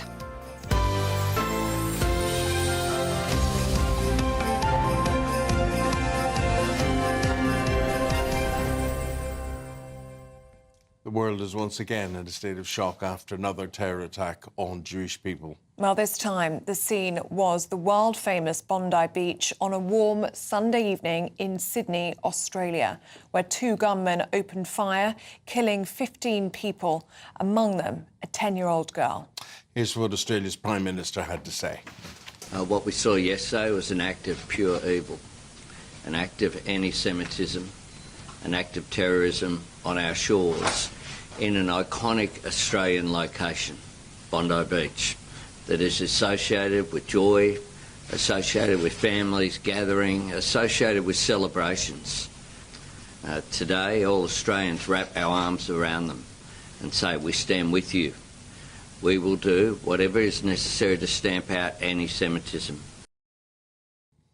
Well, let's speak now to member of the Israeli Knesset, Sharon Haskell. Good morning to you, Sharon. What's your reaction to the horrific scenes that we saw in Bondi Beach about 24 hours ago? Wow. Oh, look, we're deeply shocked. And I think the entire Jewish community in Australia is shaken to its core. I've been calling my friends and families, relatives in Sydney, just to see how they are and whether they were injured. And the entire Jewish community feel really betrayed and hurt because it's true. The writing was on the wall. And we've been warning for 2 years now that, you know, the rise of anti-Semitism and the lack of action against it, people who were chanting death calls on the streets, like, you know, just after the 7th of October, the worst massacre of Jews since the Holocaust. Already on the 9th of October, there were people celebrating in the streets of Sydney, Hamas's massacre. They were chanting on the steps of the Opera House, cast the Jews all together. No one was arrested. No one was prosecuted. No one was punished for those hate crimes, for those calls of murder. And, you know, and it just continued like that for a whole 2 years. And we're heartbroken. This could have been prevented with a harsh line against anti-Semitism. And unfortunately, time and time again, the government of Australia chose to appease a very radical and extreme voice politically. Sharon, can we talk about Hanukkah? Because this was a happy day, wasn't it, in Sydney? There was families gathering, they were eating together, they were celebrating the very first night of Hanukkah. They're bringing light into the darkness, and that's what has made it particularly heartbreaking for so many Jewish people around the world. Yeah, this is heartbreaking because these are thousands of people from a very small Jewish community in Sydney who came to celebrate light, to play with their children and their grandchildren. And, you know, those two monsters, those two terrorists went hunting for Jews. They came with hunting rifles and they just started a shooting spree on children, on Holocaust survivors, people who just came to celebrate the holiday of light. I mean, you know, I know that, you know, it's been very difficult also in Europe. I know just yesterday, 5 were arrested to stop a terrorist attack in Germany in a Christmas market. Try and think, I mean, it's just unthinkable that when a religious community, a Jewish community, a Christian community goes to celebrate one of their holidays together with families. It's meant to be such a joyous day, and it ended up with an enormous tragedy, heartbreaking, with grandparents, Holocaust survivor that were murdered, Jewish leadership that was shot at, that was injured. It was targeted at the heart of the Jewish community. You know, it's going to take a long time for the community to recover from something like that. And for us here in Israel, we feel this was an assault on us. This is part of our family who was attacked in such a meaningful and such a huge, what meant to be a celebration. But Sharon, will the Jewish community ever not be targets when we look at the history of Palestine, of Gaza, or of what's going on? Will you ever be anything other than targets? Look, we're fighting here on a survival, and I think that not enough people understand. What we are facing here, a war on 6 fronts against 6 different armies, strong armies. This is not a territorial war. This is the core of this conflict is a religious, a cultural conflict. This is radical Islam against Western democracies, the values that we cherish of women's rights and freedom of speech. That is the assault. I mean, look even in Britain. When those pro-Hamas are marching down the streets, they're not just chanting to globalize the intifada against the Jews. They speak about everyday British citizens. They burning the British flag and they tear it and they step on it. When Bob Dylan was chanting, death to the IDF, different death chants. Take a few months earlier, a year earlier, he was chanting to kill your local MP in the UK, to kill your local police. This is a far greater issue than just the Jews. The Jews are only a symptom for a much deeper problem that Western democracies needs to open their eyes and face. And the surge, the huge rise in anti-Semitism is linked very hardly with a massive immigration coming from Middle Eastern countries like Pakistan and Syria and Iraq, where in school they teach their children to demonize Jews, to demonize Israelis. And then they import that hatred, that racism back to their new country, the UK and France and Belgium and Norway and Australia and Canada. And if we don't put a red line, this is how it's going to end, not just for Jewish celebration, but Christmas celebrations as well. OK, Sharon, thank you very much indeed. Sharon Haskell is the Deputy Minister of Foreign Affairs from the Knesset. Thank you very much indeed. What have you got to say about what Sharon has said about Jewish people being targets? Will that change? Who do you point the finger at? Let us know, have your say today, and we will reflect that. Now let's speak to GB News Home and Security Editor Mark White, who joins us now. Very good morning to you, Mark. What do we know about these 2 shooters? Well, they've been named by media in Australia as Sajid Akram, 50-year-old, and his 24-year-old son, Naveed Akram. Now, Sajid Akram had come to the Australia about 30 years or so ago, we believe, originally from Pakistan. His son Naveed was born and raised in Australia. It's been, of course, now confirmed by authorities that the father, Sajid, had this gun license for 6 weapons. He was a member of a local gun club, but some serious questions being asked here because Naveed Akram had come across the radar of the security services in 2019 for his links to an Islamic State terror group in the Sydney area. So real concerns about that, and questions, understandably, about how on earth his father, a close family member, would have been given a license to hold these firearms, given the links that the son had to a terrorist cell.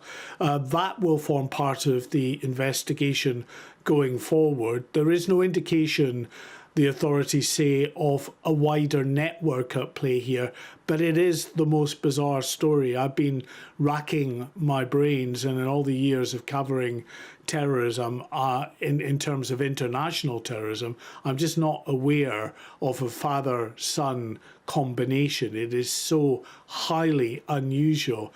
And I'm sure just completely baffling to the vast majority of people who cannot understand why a father would embark on a terrorist endeavour like this. Totally agree with you, Mark. He is now dead. Yeah. But also, Mark, it didn't look to me as if they expected to leave alive, or they certainly expected to be arrested. They didn't care about being identified. They were very deliberate in their actions. It wasn't a mass machine gun fire or anything like that. They were targeted single-shot rifle shots. Did it seem as if they expected to live after all of this? No, I think you're quite right, Eamonn. This is so true of the majority of Islamist terror attacks that we see. Often those that perpetrate the attacks want to be martyred, and there's no doubt the degree of organisation here. They had improvised explosive devices, pipe bomb type bombs in one of the vehicles they were in just nearby where they were. The son, Akram, had, Navid I should say, had the long-barreled rifle with the telescopic sights. The father also had one of them, but then switched to a pump-action shotgun as well.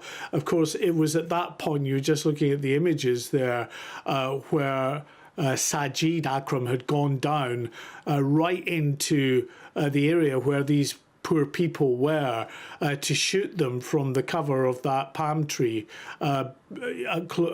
point blank range. And if it wasn't for that man there, Ahmed Al-Ahmed, a local greengrocer from the Sydney area, really just thinking nothing of his own safety, running, wrestling that pump-action shotgun from Sajid Akram, he undoubtedly saved more lives because, as I say, Sajid Akram was right in there in the area where these people had been gathering for the Hanukkah celebrations, and was just picking them off. And Hamed Al-Hamed now, according to his family, injured quite seriously with 4 to 5 gunshot wounds to the shoulder. I mean, a very brave man indeed. Indeed. And Mark, I'm not sure if you've seen this story in the Telegraph and overnight, but Israeli authorities believe that this terror attack may have been carried out by an Iranian-backed foreign terror cell. Do you know if that's something that Australian police will be looking into?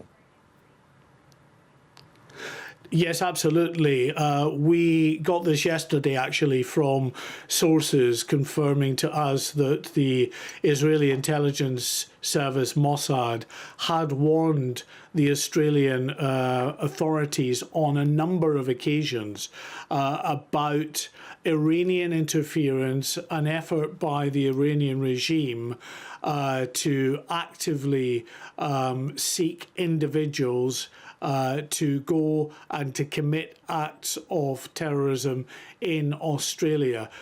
So we await word from the Australian authorities as to what actual intelligence they got, whether there was any actionable intelligence, whether they actually then acted on that intelligence. The fact, of course, that this younger of the two terrorists, Navid Akram, was on the security services radar is a real point of concern. And I have to say, something we see time and again, we've seen it with multiple terrorist attacks in this country, where we learn subsequently that terrorists that carried out those attacks were actually known to the security services. The security services will always say they're dealing with thousands of individuals with a huge amount of intelligence. They get it right the vast majority of times, but occasionally people slip through the net.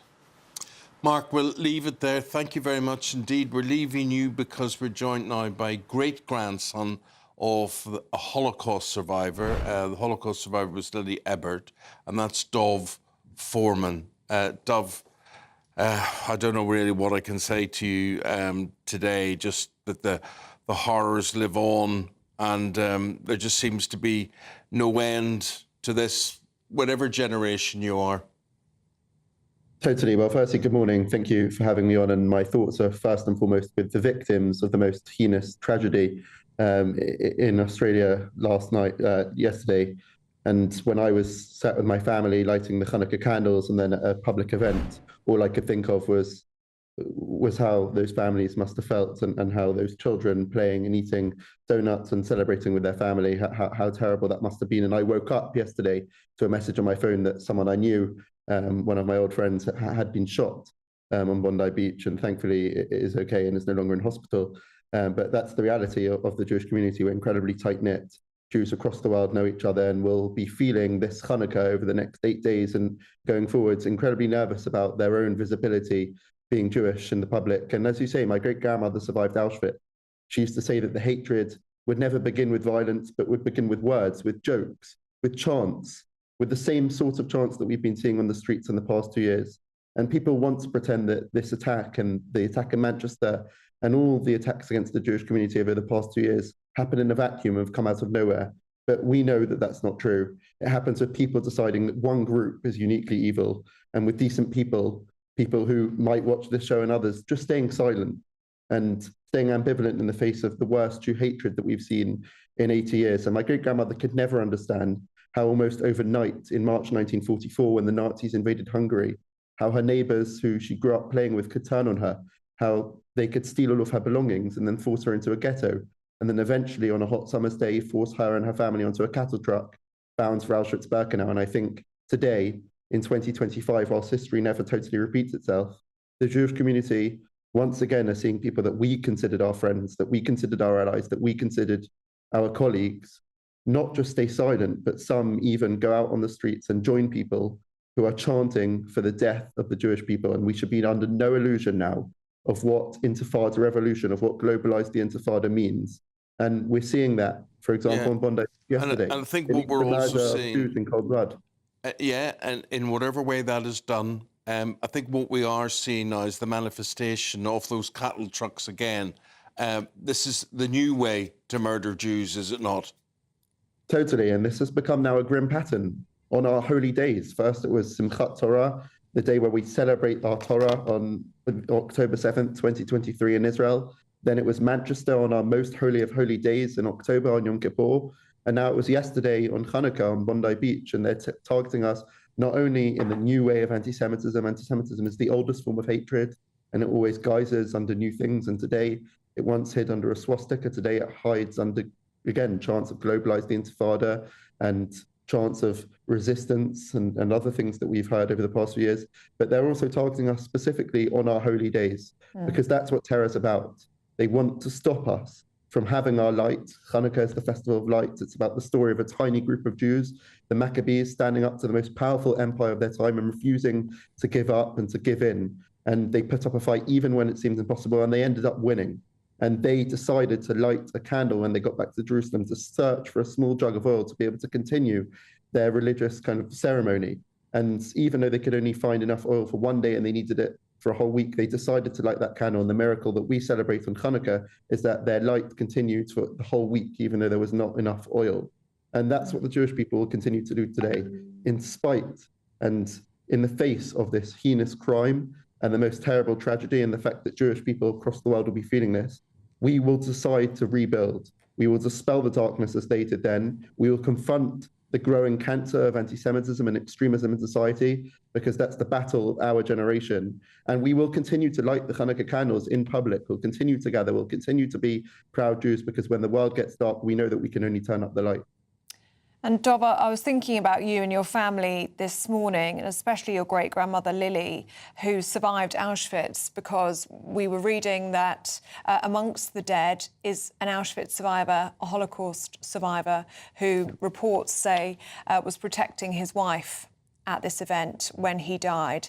I wonder if you'd seen that and how that made you feel. I had seen that, and it's awful. I mean, imagine surviving the worst human tragedy, the worst crime against man ever created on this world, the Holocaust, only to be murdered in cold blood, celebrating Hanukkah 80 years later. My great-grandmother lived to see the anti-Semitism that was rampant and running rampant across the world after October 7th, and I've spoken to many Holocaust survivors about how they felt about the anti-Semitism since, and they all say the same thing, which is that they feel that the world has let them down, that the promise of never again has totally faltered. And again, it's all about those ordinary people who promised them they would stand up to this hatred. They all thought in 1945 that with the liberation of Auschwitz would come the liberation of this hatred.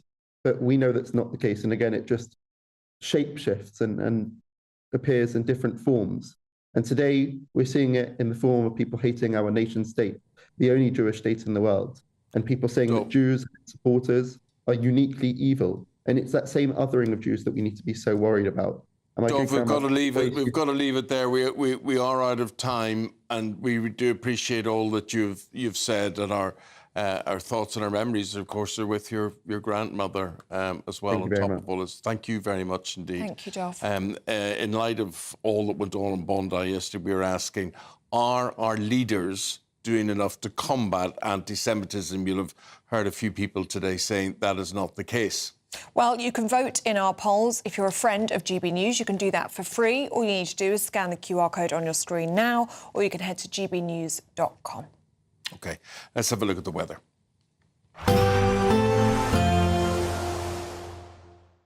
Expect warm spells with the odd rude interruption. Boxed Boilers sponsors the weather on GB News. Hello there, very good morning to you. As we transition into this new week, we are continuing to see some quite heavy rainfall around at times, and there are amber rain warnings in force today due to this trailing frontal system that's very slow moving and is providing a lot of rainfall for the same locations repeatedly throughout the day. So those amber rain warnings for parts of southern Wales, but also still in time for Cumbria, where we may just see that rain skirt its way back up northwards a little later on in the day. Certainly do take care if you're travelling across any of these regions. There are various yellow rain warnings in force across other parts of northern England, Wales and southwestern England as well. Generally, though, it's a brighter and drier day for parts of Northern Ireland and Scotland. There are a few showers just to watch out for here in the very far northwest, but overall much drier and some hazy sunshine managing to poke its way through. Some fresher air filtering in through here, so top temperatures today across these two nations mostly around 7 to 8 degrees Celsius. However, to the southeast of this rain band, we've got some southerly winds moving in, and so it is, whilst cloudier, actually milder, and those temperatures of around 11 to 12 degrees Celsius. Our rain band will slowly push its way southeastwards as we head throughout the night, those rain warnings continuing until the early hours of Tuesday morning. Underneath here, again, underneath that cloud, it's going to hold those temperatures up around 8-9 degrees Celsius, but something much chillier for northwestern regions, maybe even some patchy frost to start off the day on Tuesday morning. I wouldn't take the graphics too literally with this rain on Tuesday. There is some uncertainty in regards to how quickly it could break up and eventually clear off the far southeast, so we may still see some outbreaks of rain lingering, but elsewhere there'll be some sunny spells developing away from those scattered showers that are still going to push their way into the far northwest, and more of us now are into that fresher air, so for many of us temperatures a little closer towards average for the time of year, 6 to 9 degrees Celsius. More wet and windy weather though is going to be arriving from midweek, so stay tuned to the forecast. Expect warm spells with the odd rude interruption. Boxed Boilers sponsors the weather on GB News. Exciting news. Every Friday, my Patrick Christie's Tonight Show is going to have a twist to it. We're welcoming some special guests. You. That's right, on Fridays I'm going to be doing my show in front of a live studio audience, because this show is about you and what you have to say. It's going to be the same big debates, same big topics, same big opinions. But every Friday night at 9 p.m, you are invited to come on down to Patrick Christie's Tonight to be a part of the action. Only on GB News, the People's Channel, Britain's news channel. Hi, I'm Michelle Dewberry, and my show is your opportunity to cut through all the noise and dive in headfirst to some robust debates. Ideas clash. Situation, isn't it? Because the failure is... You're deliberately avoiding my point. Nothing's held back. And if you think this is the end of it, wait for more. And we do not shy away from the difficult stuff. Sometimes I want to shake people and say, if only you understood. So join me on Jubes & Co weeknights at 6 p.m, only on GB News, Britain's news channel. From the school run to the home run, watch a new show for all of Britain. So he can say whatever he wants. A straight talking show where all voices are heard. And, you know, when are we going to stop talking about smashing the gangs and actually do it? With the stories that matter from every part of our country. There's a bit of a crash landing there for your Chancellor. Bold, fearless and standing up for you. That's me, Martin Daubney, 3 p.m. till 6 p.m, weekdays, here only on GB News. The People's Channel, Britain's news channel. You want to know what's really going on in the corridors of power? Labour don't know what to do with you half the time, and that makes you quite lethal in the chamber. Get behind the headlines with Chopper's Political Podcast. Join me, Christopher Hope, as I sit down with the great and the good of British politics. We'll see where this ruling takes us. These are the stories shaping our nation. Chopper's Political Podcast, available now on all platforms. Listen in and stay ahead. Britain was once the envy of the world. But look around. A nation that no longer knows what it is or where it's going. A country that's broken. How do we fix Britain? How do we bring it back? Friday night with Matt Goodwin at 8 p.m. only on GB News. No matter the state it's in, this is our nation. Join me, Jacob Rees-Mogg, for a genuine, honest discussion on where we have been, where we are going, and where we are with the people who set the direction. Tune in to State of the Nation every Monday to Thursday, 8 to 9 o'clock. Only on GB News. Britain deserves a newsroom that puts the facts and your voice first. Well, and that's what you get on GB News. Lively debates, lively conversation. And we're not afraid to hold power to account. And each other. So join me, Andrew Pierce. And me, Miriam Cates, for Britain's Newsroom, weekdays from 9:30 on GB News.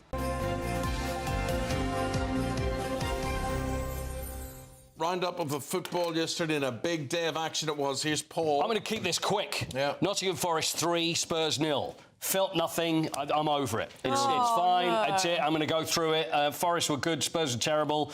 Sunderland beat Newcastle in the Weir Tyne derby, because I guess it's Weir Tyne, not Tyne Weir, because it was at Sunderland. It was at the Stadium of Light. Sunderland were up for it. I mean, they've been amazing. I mean, they had one shot at goal, but they deserved it. Newcastle weren't good. They've beaten already. Newcastle, Chelsea, drawn at Arsenal, drawn at Villa, drawn at Liverpool. But they Nobody won with expected an own it. goal. Yeah, but, you know, goal's a goal. It was... yeah.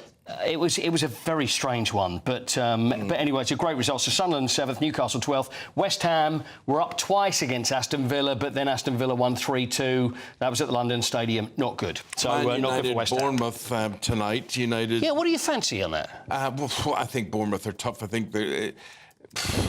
Bournemouth haven't been great though, and you could be on the turn. Well, we could be on the turn, and that could be a fourth position for us. A win gets us. I mean, it just shows, doesn't it? Everybody goes, "Oh, it's a crisis," and then if you win, you could go into fourth. It's a crazy old league. Do you want to have a quick look at? Did you ever play Tetris?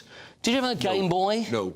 No. Well, Tetris is where the shapes, they come down, and then you have to land them. And my dad used to do this. He had a Game Boy in his 70s and sit there doing this. But anyway, there is a Tetris World Championship, and it happened in Dubai.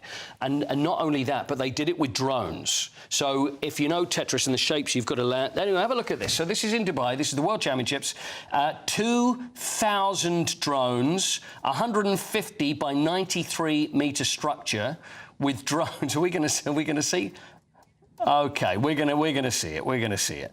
And the winner from Turkey is Femi Atala. Now look, there he is. Look at that. That is up in the sky. So there are drones. That's really not a screen. They are drones that are moving around. So when he tries to move the shape to fit into it, incredible. It's drones that do it. But anyway. Is that an Olympic sport now? You know what? I think it could well be. It was big in the 90s. Maybe it's back again. I don't know whether it's a great spectator sport, though, Eamonn, to be honest with you. You know what I mean? Good to look at that. Yeah, you like it? Yeah, you like it? And then when you think what they've got to do to, keep the lights all in order, well, he's very excited about it anyway. So there you are. And there he is. I can't believe you've never played Tetris. Neither of you have never played Tetris. No. Really? No, we're too old. Oh, they're too young, maybe. I don't know. The backside of me, not interested. Really? Yeah. Okay. I'd rather. Because you did show a bit of interest for a second there, and I was quite excited about it. Yeah, well, maybe being there would be. Okay, so if it was on a big screen, 150 metres, you'd have some, but apart from that, no. I've got birthdays for you in an hour. We'll do that later. Okay. Thank you very much. Thanks, indeed. Coity. Thank you. Here is the giveaway, and it is a big one. As a matter of fact, it is our biggest. Have a go.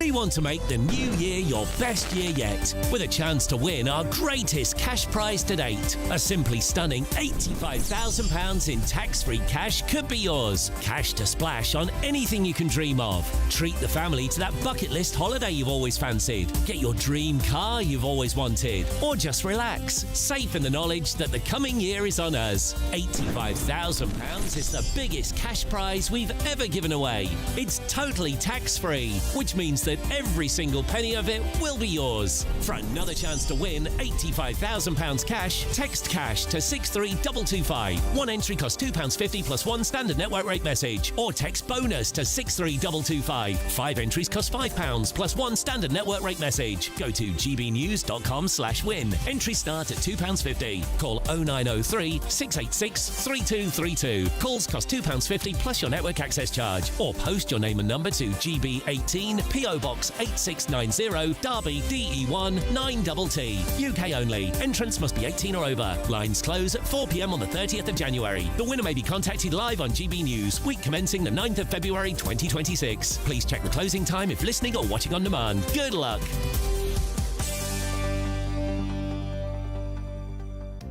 Now, do stay with us. We're going to be going through the papers with Dawn Neeson and Chris Akabusi. That's next.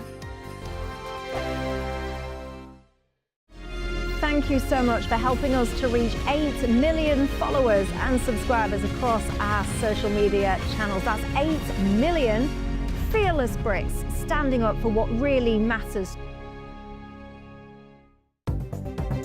Good morning. This is the latest AI travel news from gbnews.com. The A83 at Loch Gilphead is closed in both directions due to a fire. Flooding is affecting the M4 eastbound outside lane between junction 43 Landarcy and junction 42 Earlswood. In Northamptonshire, the M1 southbound at junction 18 has a road traffic collision causing 10-minute delays. In Surrey, the M25 clockwise between junction 10 and 11 is experiencing 30-minute delays due to a collision. And on the trains, Avanti West Coast services face disruptions between Milton Keynes Central and Rugby due to poor weather, while the Caledonian Sleeper has delays to overnight services. For more travel news, go to gbnews.com. Bold. They are under no illusion. Ray, Are you a human trafficker? boundless. I've had enough of the nonsense, and I'm not afraid to say it. Don't get this on the BBC. Every weeknight, I tear through the headlines. The smell of gasoline. Should we be worried about it? From Westminster madness to cultural war chaos. I'm going to do now, they are throwing things out the car as we speak. Get ready, Britain. Here we go. Patrick Christie's tonight, weeknights from 9 p.m, only on GB News, Britain's news channel. Hi, I'm Michelle Dewberry, and my show is your opportunity to cut through all the noise and dive in headfirst to some robust debates. Ideas clash. Situation, No, isn't it? no, Because the because failure is... you're the failure is... deliberately avoiding my point. Nothing's held back, And if you think this is the end of it, wait for more. and we do not shy away from the difficult stuff. Sometimes I want to shake people and say, if only you understood. So join me on Jubes and Kerr weeknights at 6 p.m, only on GB News, Britain's news channel. 5 hosts, 5 opinions, 5 fearless debates, 5 unfiltered takes on the day's news. 5 reasons not to be anywhere else on Saturday night. This is the Saturday 5. You got me. You got me good there. Britain's biggest Saturday night TV show. It's not a bad brand. Yeah. Uncensored. Very, very racy tonight. On the unpredictable. What does she say? Can you translate it for us? And always entertaining. And how can a country go from being led by William Wallace Saturday nights from 6 p.m. only on GB News, the People's Channel. Britain's news channel. You're going to want to stay tuned, trust me. Britain was once the envy of the world. But look around. A nation that no longer knows what it is or where it's going. A country that's broken. How do we fix Britain? How do we bring it back? Friday night with Matt Goodwin at 8 p.m. only on GB News.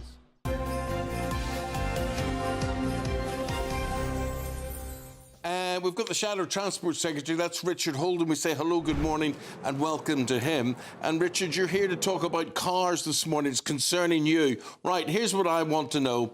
When have I got to get rid of my car, or when will I be in a position that when I'm buying a car, it has to be electric and not petrol or diesel? I'm a bit confused.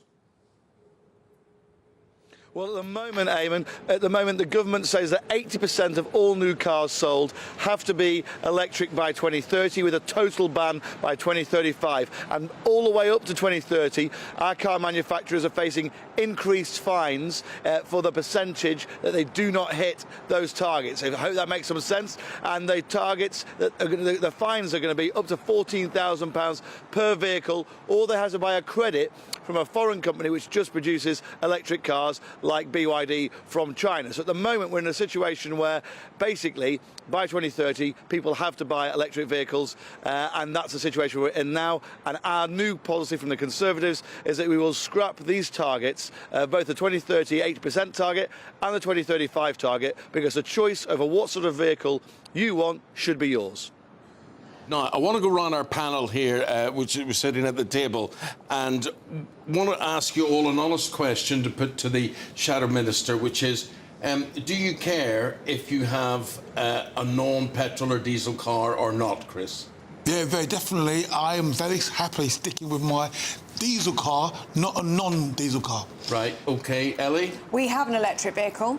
And? It can be a little bit of a nightmare in terms of range. I personally don't care.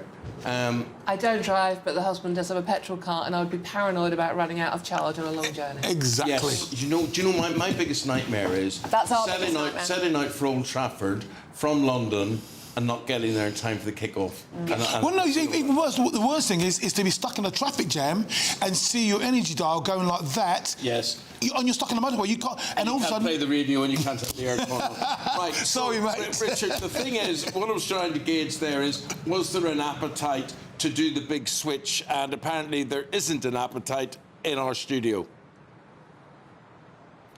Yeah, I think you're quite right. And I think people across... It's horses for courses, right? Some people want an electric car. We produce some fantastic ones. Some people want to stick with a hybrid or a diesel or a petrol. And it should be their choice. I think the government's, taken this really ideological approach, which says, actually, we need to turbocharge this and just go for electric only. I think it's the wrong approach. And that's why we Conservatives have said, look, we need to have a look at this again.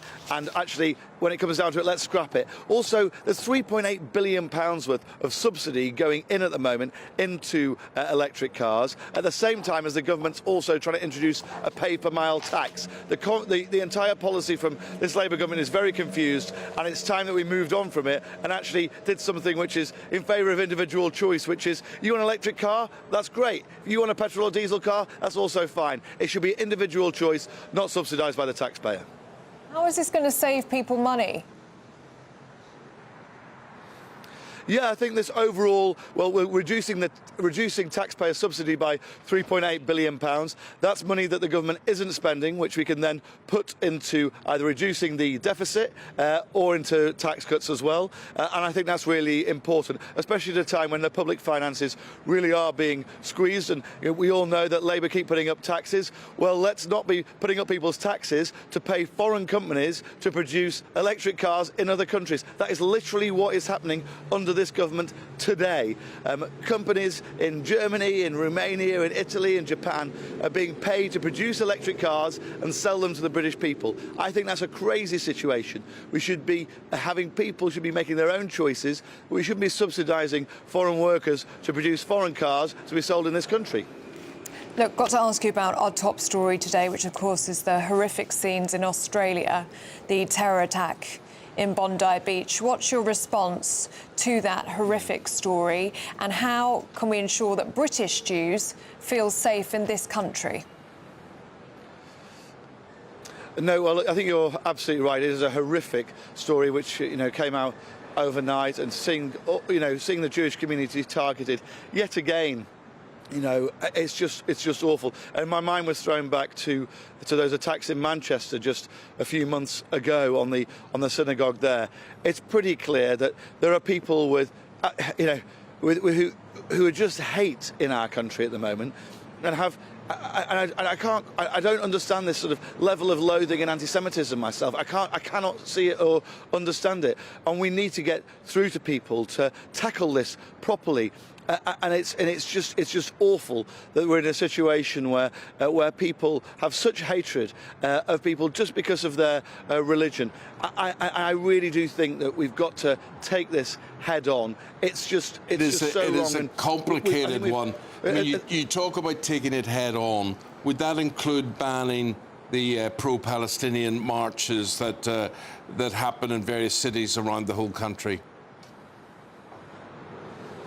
Well, I think that's again. There are some people on those marches who were clearly pro-terrorist sympathies, and that I think is the the thing we've got to take on. The idea that because people are Jewish, that they don't have the same rights. I mean, we're looking at the Jewish community is so small in not just in the UK, but worldwide. There's only about 10 million Jewish people, and the fact that they're constantly being targeted by some of these hate-filled people, is appalling. And we need to make sure that Jewish people feel, whether it's here or around the world, feel that they're part of our society and that they're supported by the rest of us. So I think it's incumbent on us actually to really show that support publicly as well, and I don't want people to have to hide away the fact that they're Jewish. It's a terrible situation that so many people feel that they're trapped in, both here and in other countries as well. Richard, got to leave it there. Thank you very much indeed. Richard Holden is the Shadow Transport Minister. Thank you very much indeed.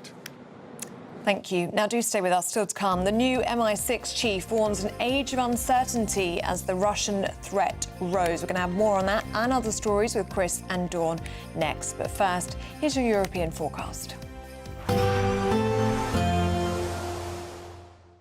Can't wait to get in that sea. Lovely and warm. Just like the feeling of having great travel insurance. All Clear Travel Insurance sponsors GB News Travel Destinations Forecast.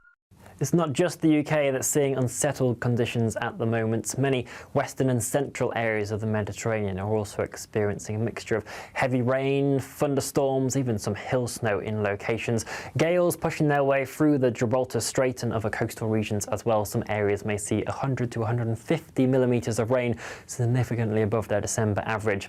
It's eastern areas around Greece and the Balkans that will stay driest, though, if you are heading out at all. All Clear Travel Insurance sponsors GB News Travel Destinations Forecast. Britain was once the envy of the world. But look around. A nation that no longer knows what it is or where it's going. A country that's broken. How do we fix Britain? How do we bring it back? Friday night with Matt Goodwin at 8 p.m, only on GB News.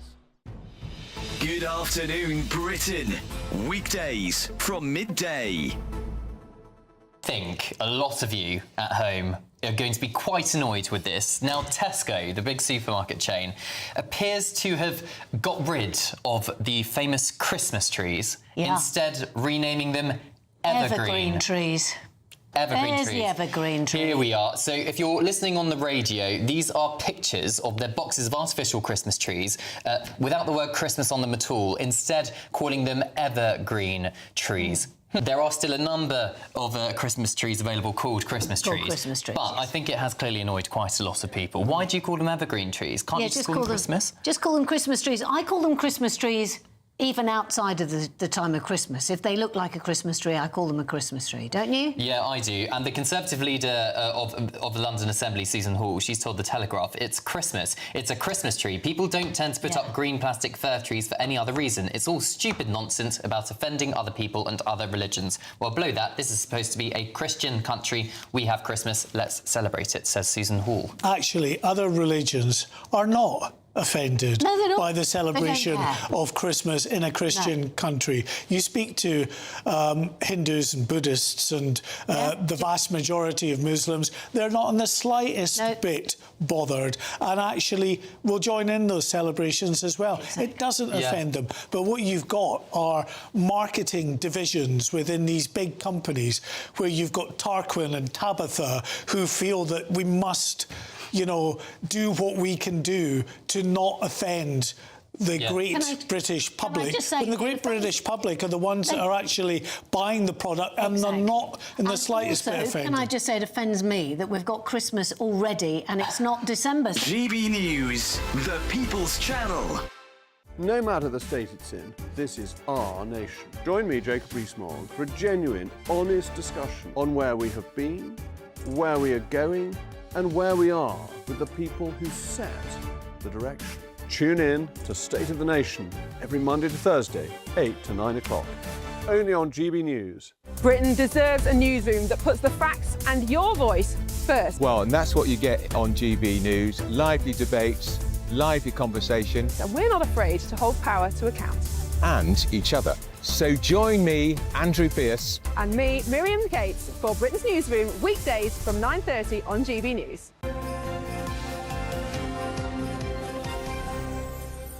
Exactly, that's why you should be doing it. And Chris Akabusi going through the papers. Big speech today.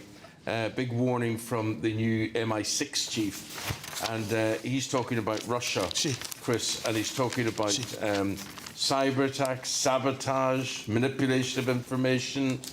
Not just Russia here, there are other hostile states as well. Yeah, so it's a lady, her name is Blaise Metavarli, so she's the new C of the MI6, and she's saying basically that we live in a VUCA world. Now, VUCA is a military term for a volatile, uncertain, complex and ambiguous world, and that we are at the forefront. We can see already, if you may remember in 2018, down in Salisbury, Novichok, and Putin has been held up as accountable now for that down there. Yeah. Cyber attacks, cyber attacks on many of our institutions, as well as our retail, sabotage of those oil pipes, if you can remember. So she's saying that we are at the forefront, that we live in this age of uncertainty, and that Russia... There's no uncertainty about it. You look at it and you go, political leaders like our own Prime Minister worry about pleasing everybody, right? Yeah.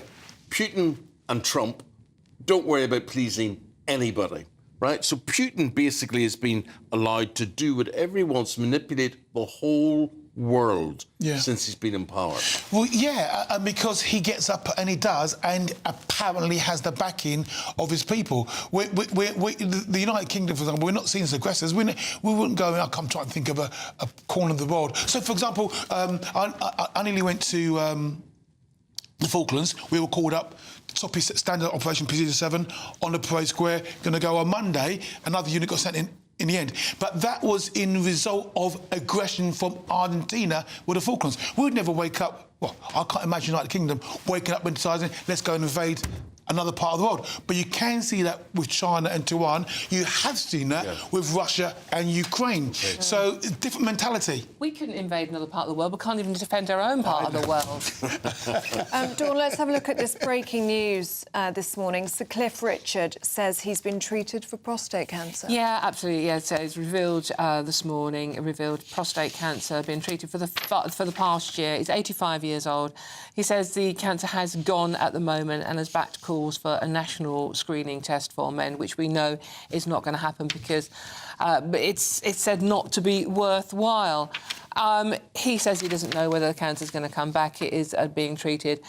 And he was diagnosed earlier this year when he was going for a health insurance check. That's how he got it, because he was going on tour, so got a health insurance check, which is a ridiculous way for a man to find out he's got cancer. We should have screening for men. What I want to say, without pulling it down, it's very important for men in their 40s and 50s. At 86, most men will die with prostate cancer. Yeah. You know, it's when it gets past stage 1, 3 and 4 that you're in real danger. So this is why this early detection, we all know was key. Absolutely. And yet there was the chance to implement this a couple of weeks ago, and the health authorities here have decided no. Yeah, well, you know, 1 in 8 of us men will get prostate cancer. 1 in 4 black men. 2 in 4. 1 in 4 black men. Yeah. Thank you for being here. Yeah. So, and if you've got it in your family, I've had prostate cancer. I was treated early, caught it early. If you catch it early, very treatable cancer. But if you let it progress, you are in trouble. What stage was it at with you? I was stage 1. Yeah. All contained inside the prostate, had to have several investigations, found it with me with a simple PSA test. Now, some people who do a PSA test, unreliable, give some false positives, but for the majority, it's a very viable test. I would be in trouble now, because I got my prostate cancers in 2022. If I let it go into 2025, I'll be in trouble now if I didn't know. Yeah. Exactly, and that's the point of that. They said it's not worthwhile because the tests aren't reliable. Well, they give false positives, but they also give genuine positives. 100%. They actually let men know that they have prostate cancer. If you get it early, you will survive. And I cannot understand why women have cervical cancer, mammograms for breast cancer, screenings regularly, and men don't. So if you have a PSA test, like every 3 weeks, anyway, you can see if you've got it and it's going up. So that, in my case, the number was going up. So clearly, you had an issue somewhere.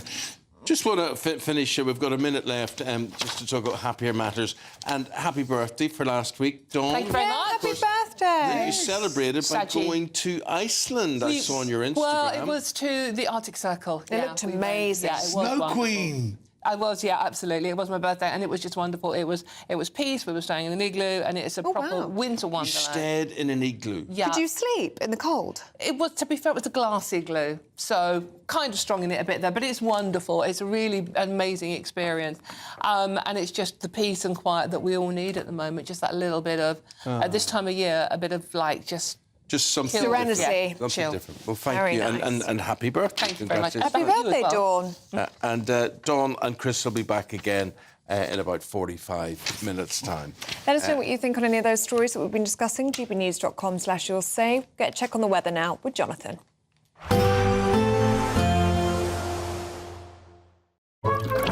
Warm and cosy, with a chance of zero visibility. Boxed Boiler sponsors the weather on GB News.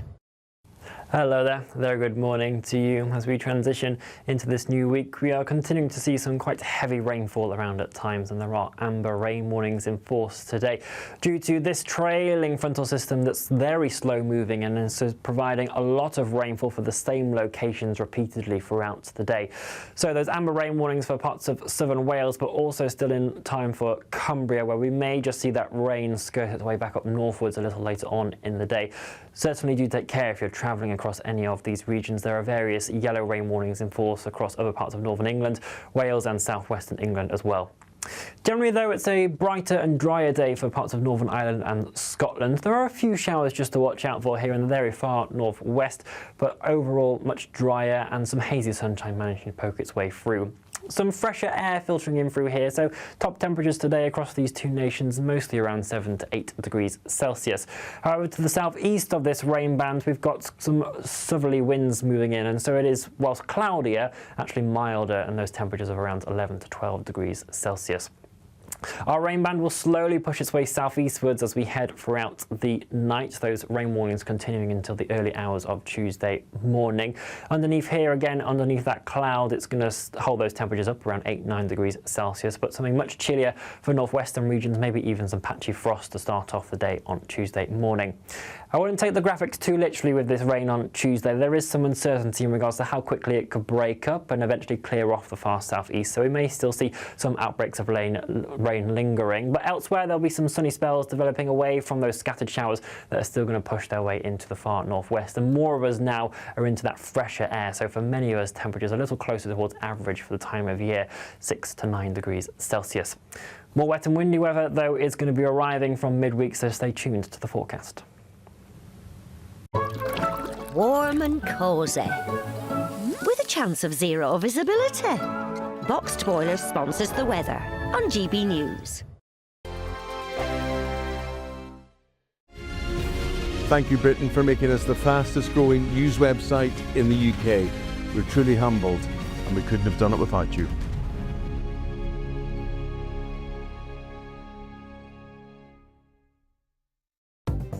Good morning. This is the latest AI travel news from gbnews.com.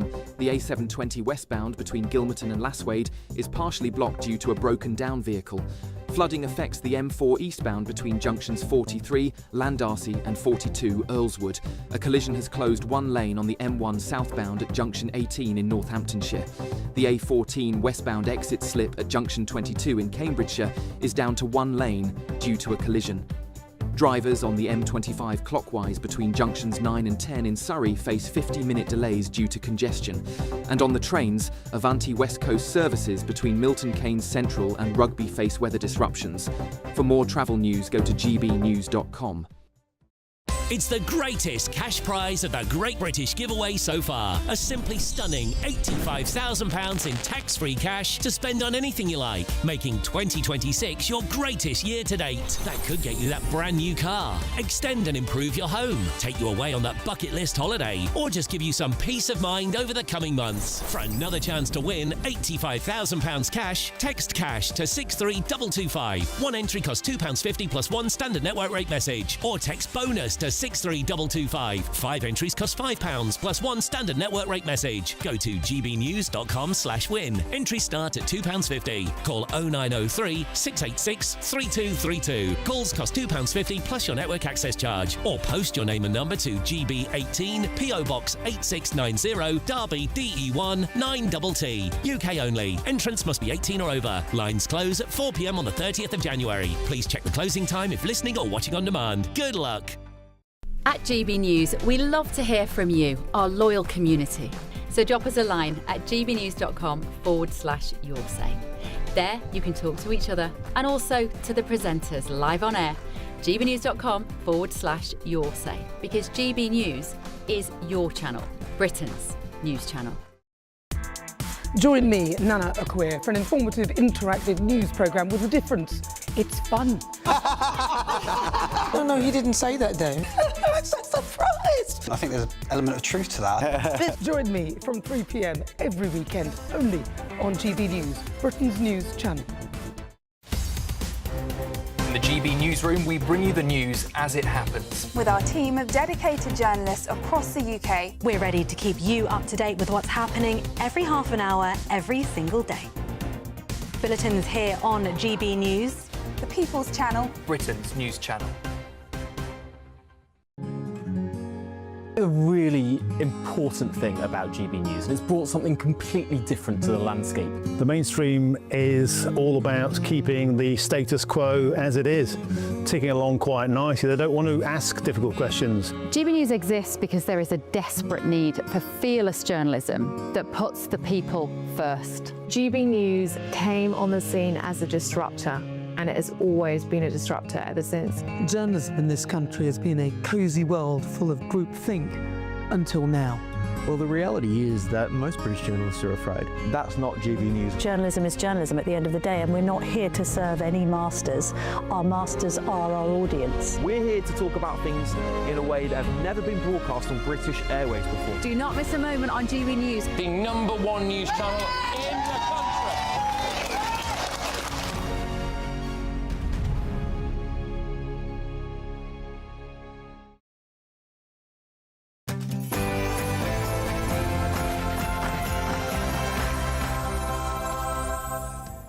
Good morning. A peaceful summer evening at Sydney's iconic Bondi Beach, shattered by one of the deadliest acts of violence in Australian history. 15 people are dead, 42 others have been injured after 2 gunmen opened fire into the crowd, including families in what police are calling a targeted attack on Sydney's Jewish community. Well, a 10-year-old girl, a British-born rabbi and a Holocaust survivor are among the victims. The offenders are a 50-year-old and 24-year-old male who are father and son. Now confirmed that the father is dead. The son is in a critical condition in hospital. There were 2 improvised explosive devices found at the scene. They were taken by our rescue and bomb disposal unit. They were found to be active. Well, searchers have also found 6 firearms that were licensed to the father and were found at the scene. There are calls now to change Australia's firearm laws. I think it's time that we have a change to the law in relation to the firearms legislation in New South Wales. A member of the public has been praised as a hero after he bravely tackled one of the gunmen and disarmed him. What we saw yesterday was an act of pure evil, an act of anti-Semitism, an act of terrorism on our shores in an iconic Australian location. Well, Australia's Prime Minister Anthony Albanese condemns the attacks, and Israel's Prime Minister Benjamin Netanyahu accuses him of fueling anti-Semitism. Well, the younger gun attack suspect, Navid Akram, had been previously investigated by the security services for his links to ISIS terror cell in Sydney. In Britain, we'll put more officers into Jewish communities after the attack. In other news, The actor and director Rob Reiner and his wife Michelle Singer have been found dead in their home in what police are investigating as a double homicide. We'll have the latest on that breaking news. And sport, will bragging right to the northeast go to Sunderland as they beat Newcastle in the Weir Tyne derby yesterday afternoon. In the post-Postecoglou derby, Nottingham Forest continue their revival, thrashing a very sorry Spurs 3-0. And St Mirren beat Celtic to win the Scottish League Cup for the second time. Amber rain warnings are in force today, with flooding and disruption quite likely in places. So do join me later for the full forecast to find out the details. Hello there, very good morning to you, however you're watching, however you're listening. Thank you for starting your day and your week with us. I'm Eamonn Holmes. I'm Ellie Costello, and this is GB News Breakfast.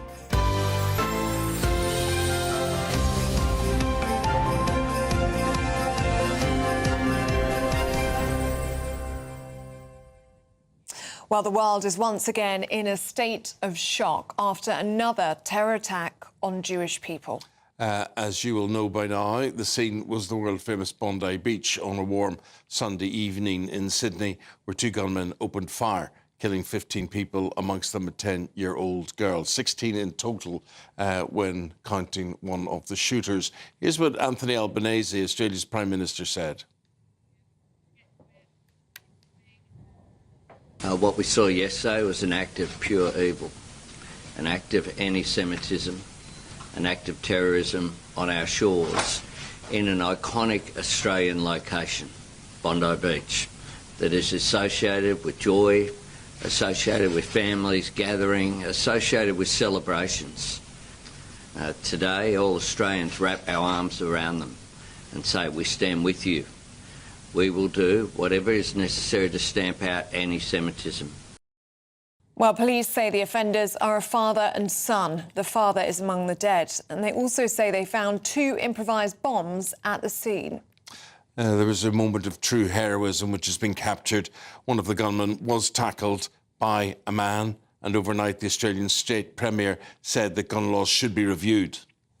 Well, let's speak now to GB News Home and Security Editor Mark White, who joins us now. Morning to you, Mark. What do we know about these two shooters? Well, they are father and son, 50-year-old Sajid Akram, who came to Australia about 30 years ago or so. His son, Navid Akram, was born and bred in Australia, but Navid Akram, 24 years old, had been investigated in 2019 for his links, according to the authorities in Australia, for his links to an Islamic State terrorist cell in the Sydney area. So he was on the intelligence radar. The intelligence services had deemed him to be a person of interest, but not an immediate threat in terms of the way that they categorised this individual. However, many people in Australia are now beginning to ask, understandably, some really uncomfortable questions for the government, for the authorities here, which is the fact that Sajid Akram, the 50-year-old father, had a gun licence. He was a member of a gun club. He had a licence for 6 firearms.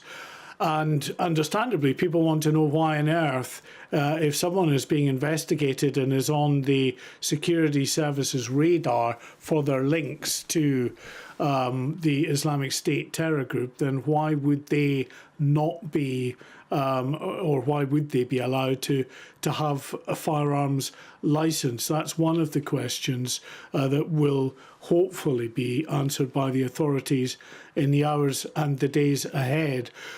We can tell you as well that Navid Akram was, according to now sources, suspected of pledging allegiance to the ISIS terror group. It's understood that an ISIS flag, the black and white flag, was found in that vehicle. along with an improvised explosive devices. We believe that they were rudimentary pipe bomb type devices. The New South Wales Police Commissioner said yesterday that they had been taken away from the scene in a specialist control vehicle and made safe. He described them, as I say, as being, you know, quite basic, the kind of device that would probably not have been remotely controlled but would have required some fuse to be lit, but nonetheless clearly potentially deadly devices. There was a very, very significant emergency services response, as you can see from the aerial pictures there throughout the day yesterday, as they dealt with all of those who were injured. And at this hour, what we're told in terms of the dead and the injured is that 15 innocent people were killed in the shootings. One of the attackers was also shot dead. 42 other people were taken to hospital. Of those 42, we're told today that 27 remain in hospital being treated for some quite serious injuries. 6 of those in hospital are described as being in a critical condition, so some real concern for their welfare going forward. And it is entirely possible that that death toll, now standing at 15 innocent people, one attacker who was shot dead by the police, that death toll could rise. So the investigation continues. The wider threat, as far as the police service of New South Wales is concerned, they don't believe that there are any other members at this stage of this plot, but that is being expedited in terms of the investigatory process. Mark White there for us, our Home and Security Editor. Thank you very much. Big communication problems here in the studio this morning, which we are trying to sort out. In the meantime, with the time at 9 minutes past 8 o'clock, we're going to give you your weather update as we start the day, start the week.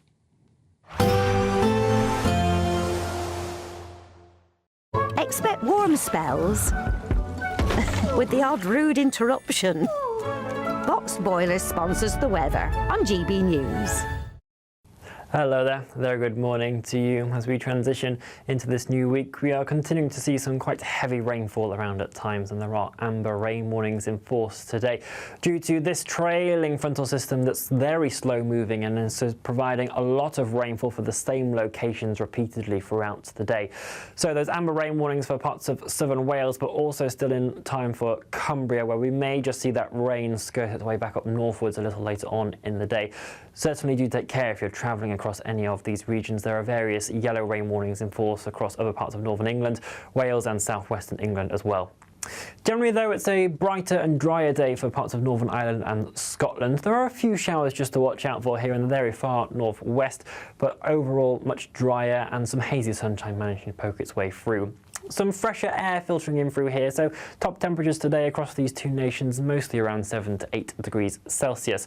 However, to the southeast of this rain band, we've got some southerly winds moving in, and so it is, whilst cloudier, actually milder, and those temperatures of around 11 to 12 degrees Celsius.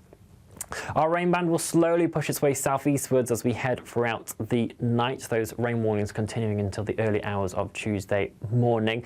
Underneath here, again, underneath that cloud, it's going to hold those temperatures up around 8-9 degrees Celsius, but something much chillier for northwestern regions, maybe even some patchy frost to start off the day on Tuesday morning.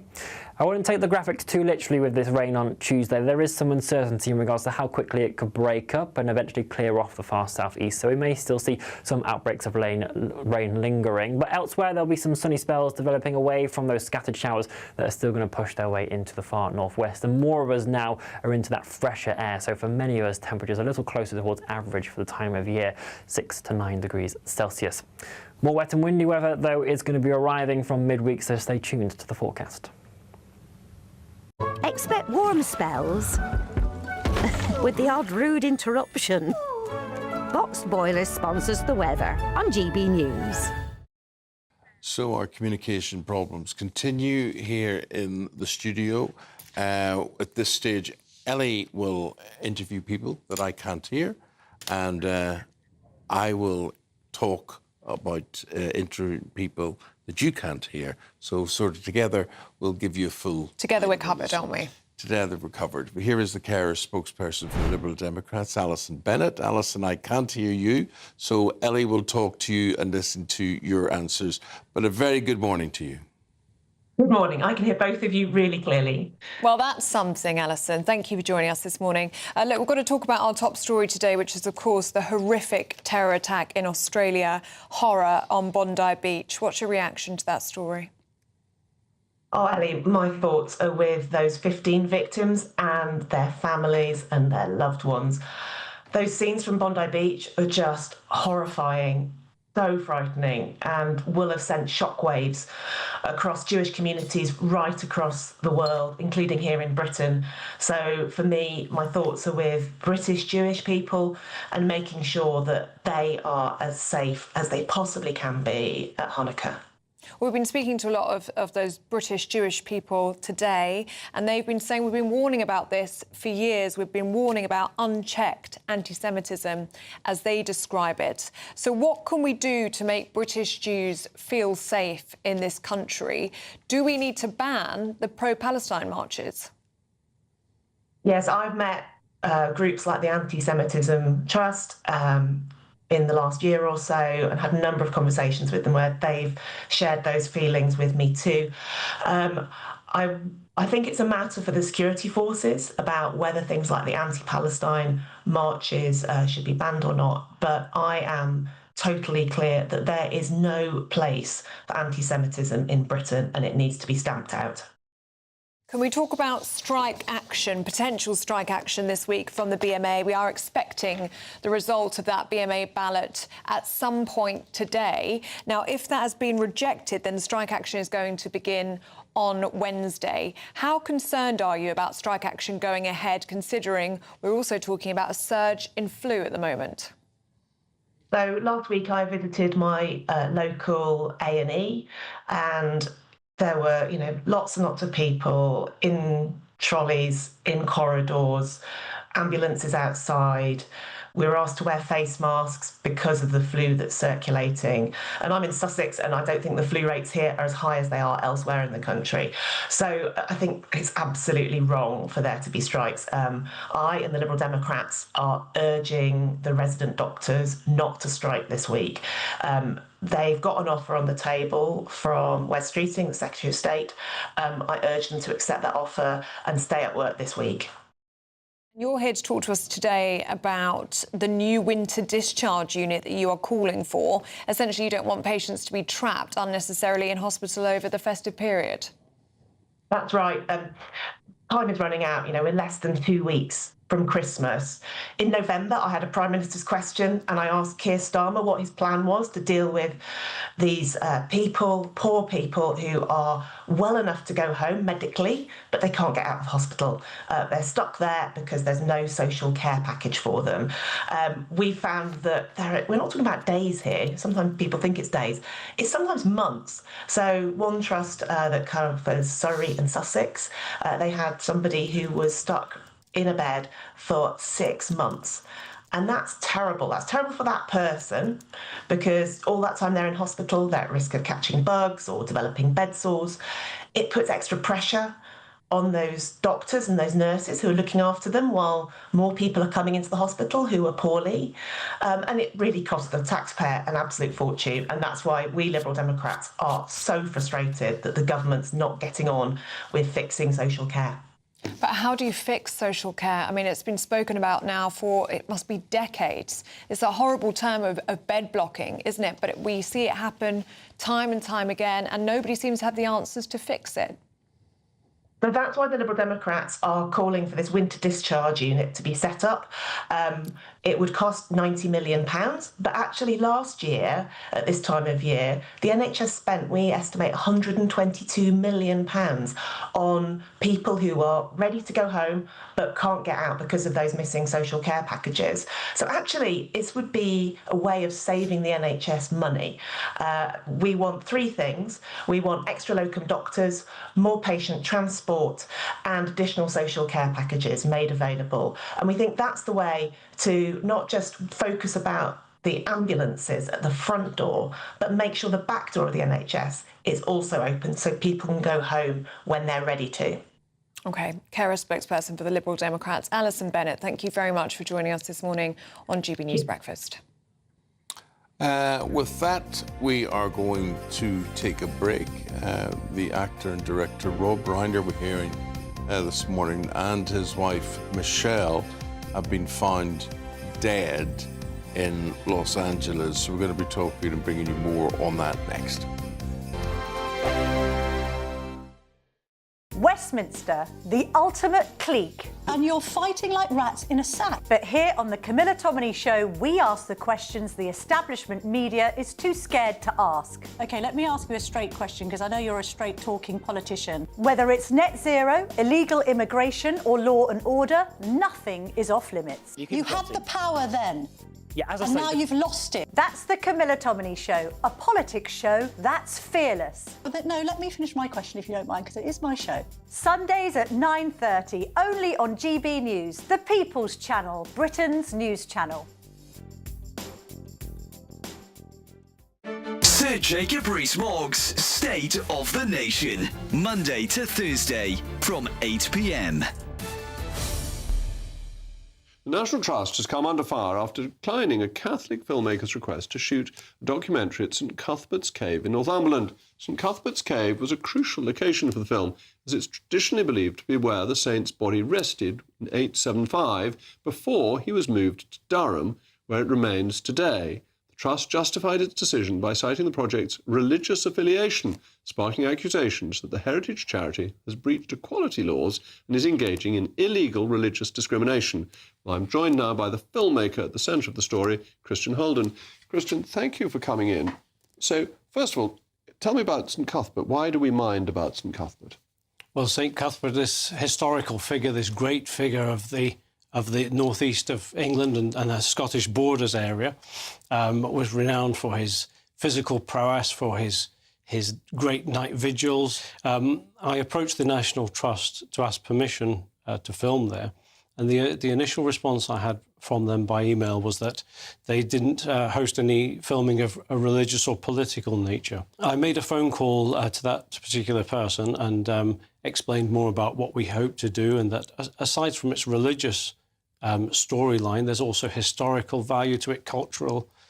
And so you were making the case that St Cuthbert was a cultural icon as well as a religious icon in the northeast of England, a very important political as well as religious figure in the consolidation of Christianity in the northeast. It's such a critical part of our culture and our heritage, particularly in that area as well. So I was bewildered to be refused to visit and film this site of such importance on the basis of essentially being a Christian filmmaker. GB News, the People's Channel.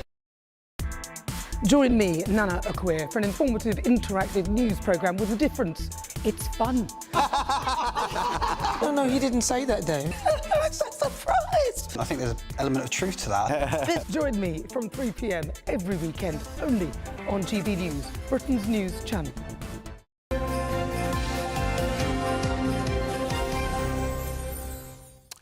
Paul Coyte is with us normally to bring the sport, but Paul is a massive film fan and knows a lot what goes on, and want to bring you into this whole conversation about the American director Rob Reiner and his wife, who have both been found dead with stab wounds. If anybody doesn't know who Rob Reiner is, When Harry Met Sally, A Few Good Men, Stand By Me, and one you watched.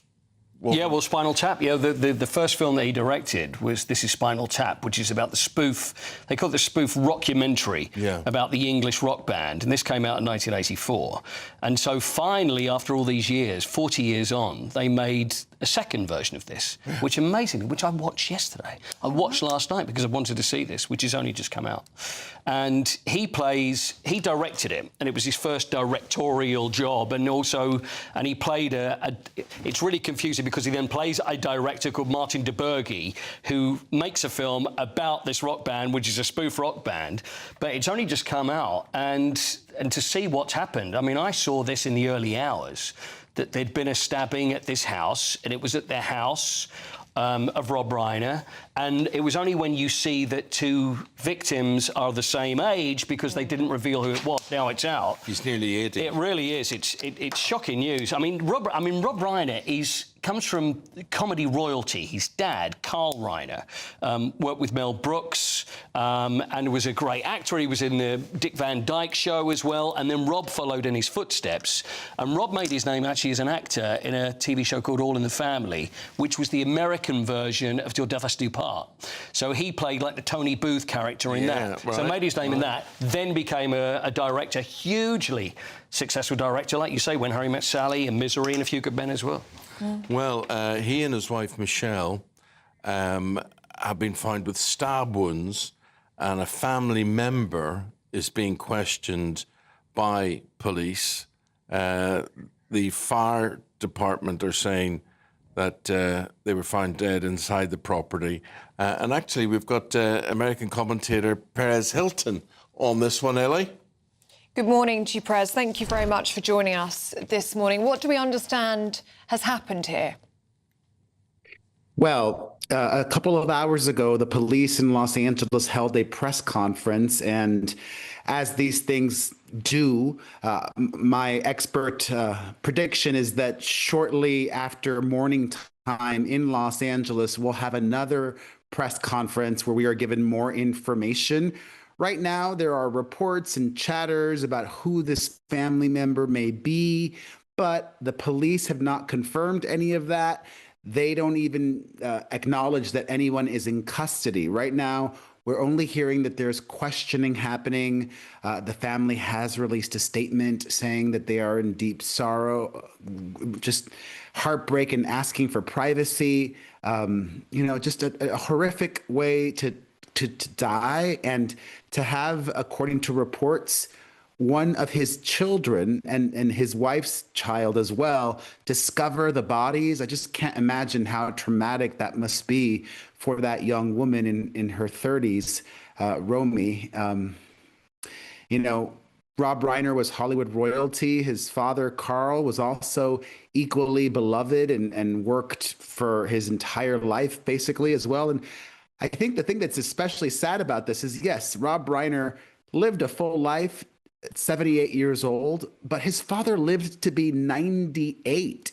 Rob Reiner could have still lived decades longer, and to have things end like this, it just seems very traumatic. Loss for the city, as you say. Rob was Hollywood royalty, but the two of them were such a talented couple. I was reading that Michelle, his wife, they met on When Harry Met Sally, but she also used to work as a photographer, and she actually took the photo of Donald Trump that appears on the cover of his book, Trump, The Art of the Deal. So clearly they were a very creative and a much-loved couple. And like her husband, too, Michelle Reiner was also very politically active. That is something that brought them together. And in the wake of their tragic murders, which is what it is being investigated as, we've heard from former presidents. Barack Obama spoke out. We've heard from the governor of California, the mayor of Los Angeles, the governor of Illinois. This is a story that has reached not just, Hollywood, but truly beyond. And, when I think of Rob Reiner, I think of what a talented man who made so many different kinds of movies brilliant. He did comedies, he did dramas, he did suspense. He did every genre, and he did it all well. Know that a family member is currently being questioned by the authorities. They haven't confirmed who that family member is, have they? It does seem as though the authorities are keeping the information quite limited at the moment. I mean, I don't know what you would like me to share. There is a very reputable publication in the United States, People magazine, who has named someone. But as of right now, the authorities have not named a suspect. Hilton, thank you very much for joining us on GB News Breakfast this morning. There we go. Shocking story, that one. 26 minutes past the hour of 8 o'clock on this Monday morning. If you're out and about or you're looking to go out and about, what are the roads doing? Let's find out. Good morning. This is the latest AI travel news from gbnews.com. Significant disruptions are affecting northbound travel on the A19 between the A127 and A1689 due to a police incident expected to clear by 9:15. On the M62 westbound near Salford, a collision has closed a lane at junction 12, causing 10-minute delays. Lane closures are on the A14 westbound exit slip at junction 22 in Cambridgeshire and the anti-clockwise section of the M25 between junctions 3 and 2 in Kent, both due to accidents. And on the trains, Avanti West Coast services between Milton Keynes Central and Rugby face disruptions due to adverse weather conditions. For more travel news, go to gbnews.com.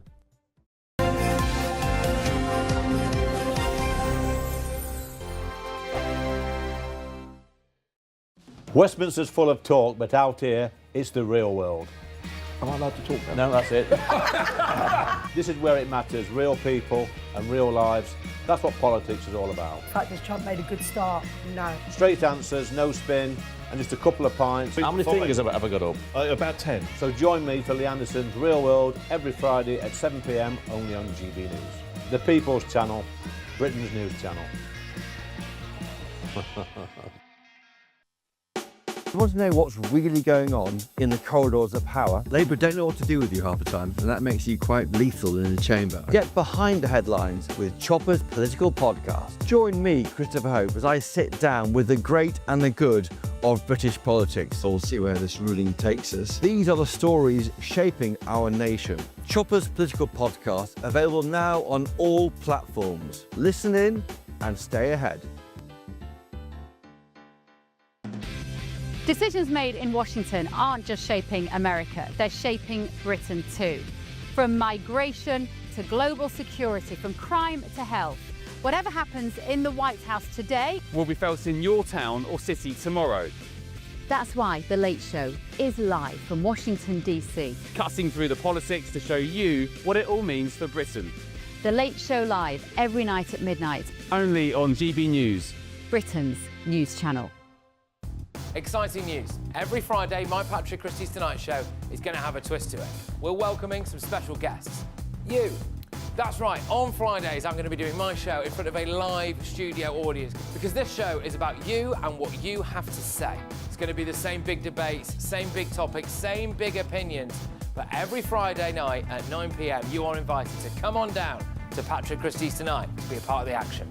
Only on GB News, the People's Channel, Britain's news channel. At GB News, we love to hear from you, our loyal community. So drop us a line at gbnews.com/your say. There you can talk to each other and also to the presenters live on air. gbnews.com/your say, because GB News is your channel, Britain's news channel. Join me, Nana Akwe, for an informative, interactive news programme with a difference. It's fun. No, he didn't say that, Dave. I'm so surprised. I think there's an element of truth to that. Join me from 3 p.m. every weekend, only on GB News, Britain's news channel. In the GB Newsroom, we bring you the news as it happens. With our team of dedicated journalists across the UK, we're ready to keep you up to date with what's happening every half an hour, every single day. Bulletins here on GB News, the People's Channel, Britain's news channel.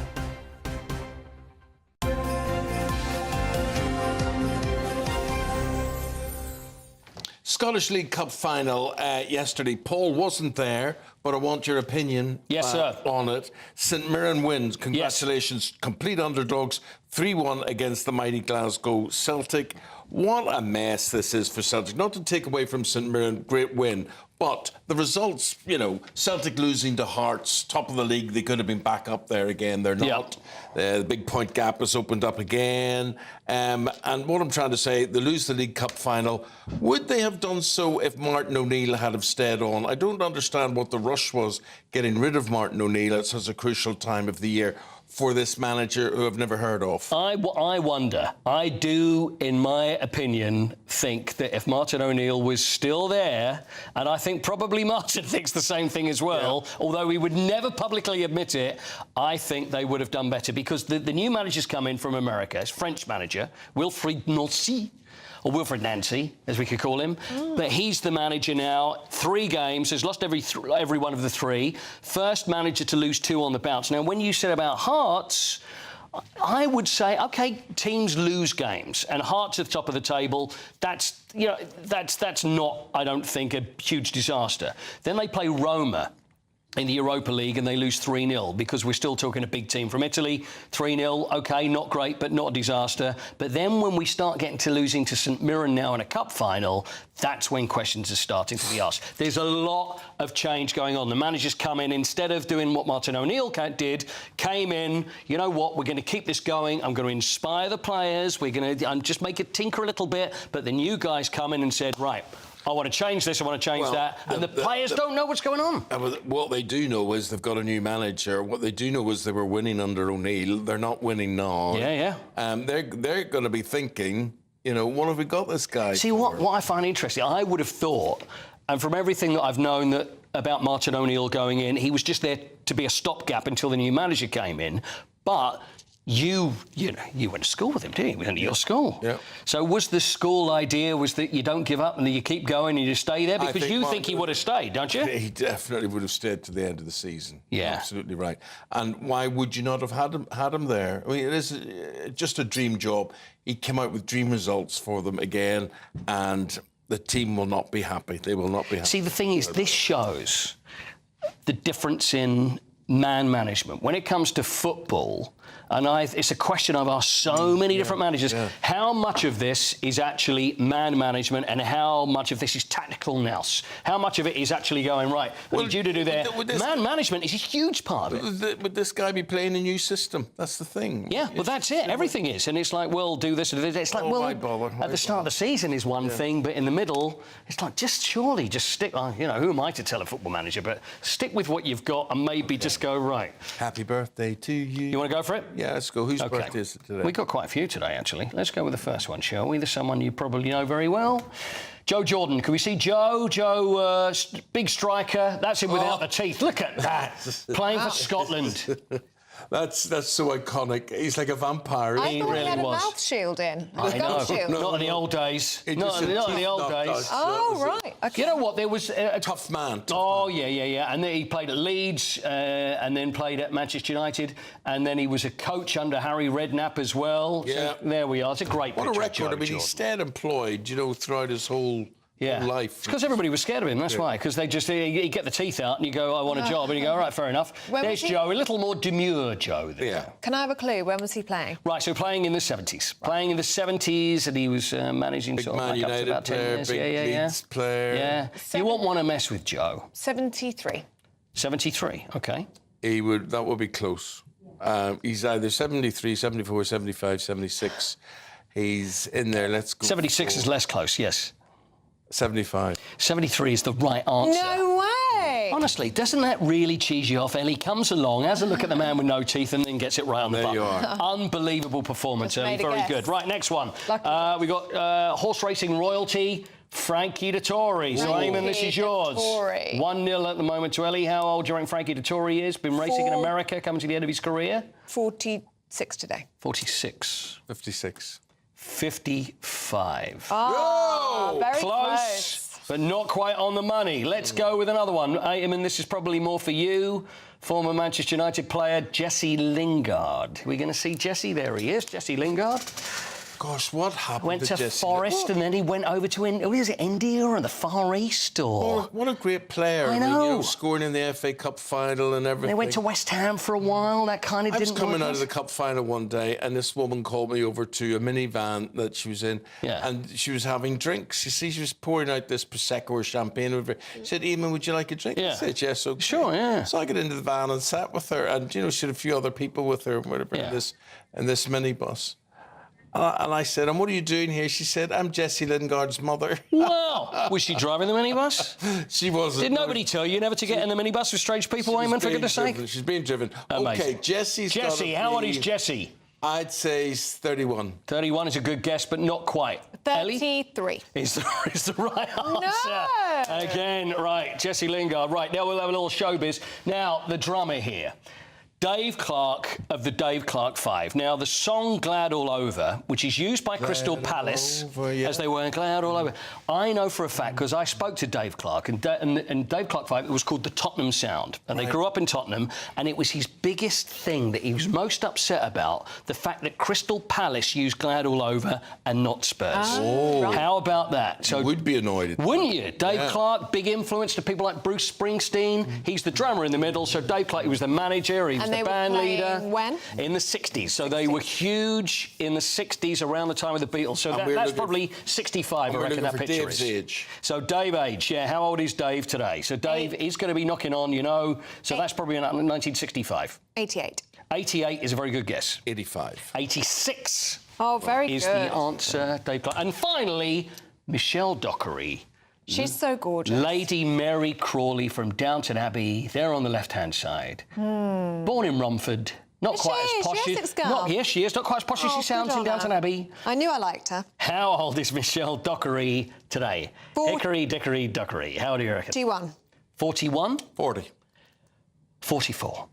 44. She's looking Michelle good. And the sport link is there she is at Wimbledon. So I do what I can. There we go. Very good. I like her. Happy birthday. Yeah, Michelle. Happy birthday to everybody whose birthday it is. Happy birthday to everyone whose birthday it is. Must be a bit of a nightmare so close to Mr. Christmas, though. I don't know why you bother doing sport when the other stuff's more entertaining. Do you think so? Yeah. I love birthdays. Yeah, it's I was quite good at them infotainment, today. that's what it is. Little information, little entertainment. Thank you, my friend. Thank you very much. See you I tomorrow. was quite good at that. You were very good, 2-0. Very good. Dig in for my compliments. But I don't trust you anymore. I think you cheat. She didn't cheat this time, I swear on my life. Not this morning, she didn't. Oh, right, No, it was very good. That was actually just two very lucky guesses. Here's a question. Would Santa vote Green? Would Scrooge vote Reform? Pollsters think so, and we'll tell you why right after this with Chris and Dawn.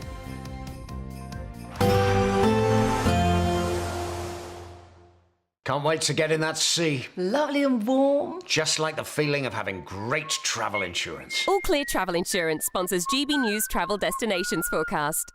It's not just the UK that's seeing unsettled conditions at the moment. Many western and central areas of the Mediterranean are also experiencing a mixture of heavy rain, thunderstorms, even some hill snow in locations.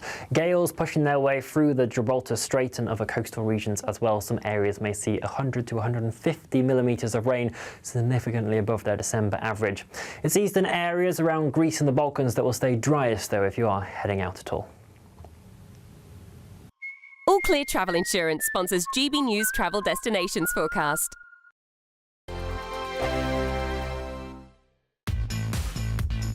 5 hosts, 5 opinions, 5 fearless debates, 5 unfiltered takes on the day's news. 5 reasons not to be anywhere else on Saturday night. This is the Saturday 5. You got me good there. Britain's biggest Saturday night TV show. It's not a bad brand. Yeah. Uncensored. Very, very racy tonight. On the unpredictable. What did she say? Can you translate it for us? And always entertaining. And how can a country go from being led by William Wallace to Saturday nights from 6 p.m. only on GB News, the People's Channel. Britain's news channel. You're going to want to stay tuned, trust me. Good afternoon, Britain. Weekdays from midday. Tell you what, we've got a story about potholes now that is just, ridiculous. Fed up residents in a quiet cul-de-sac in Banbury in Oxfordshire say they've been abandoned after being told that it could take 103 years to have their pothole-riddled road resurfaced. 103 years. Could not believe it. Absolutely farcical. Anyway, the locals on Horsham Close say some of the potholes are like craters, adding it's yet another sign of Britain's crumbling infrastructure. Yeah, we're going to speak now to pothole campaigner Mark Morrell, often known as just Mr. Pothole. I say just Mr. Pothole. My goodness.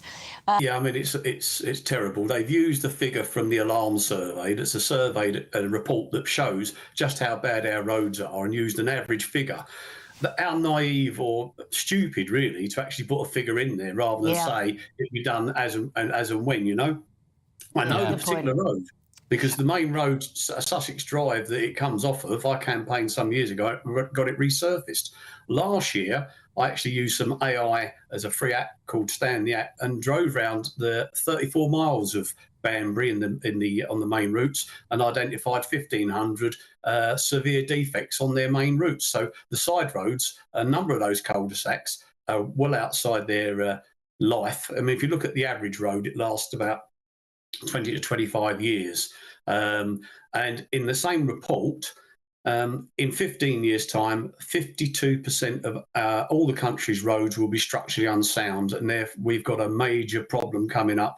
And it just reflects the attitude, really, from politicians and authorities that we have to accept to manage decline. GB News, the People's Channel. Britain deserves a newsroom that puts the facts and your voice first. Well, and that's what you get on GB News. Lively debates, lively conversation. And we're not afraid to hold power to account. And each other. So join me, Andrew Pierce. And me, Miriam Gates, for Britain's Newsroom, weekdays from 9:30 on GB News.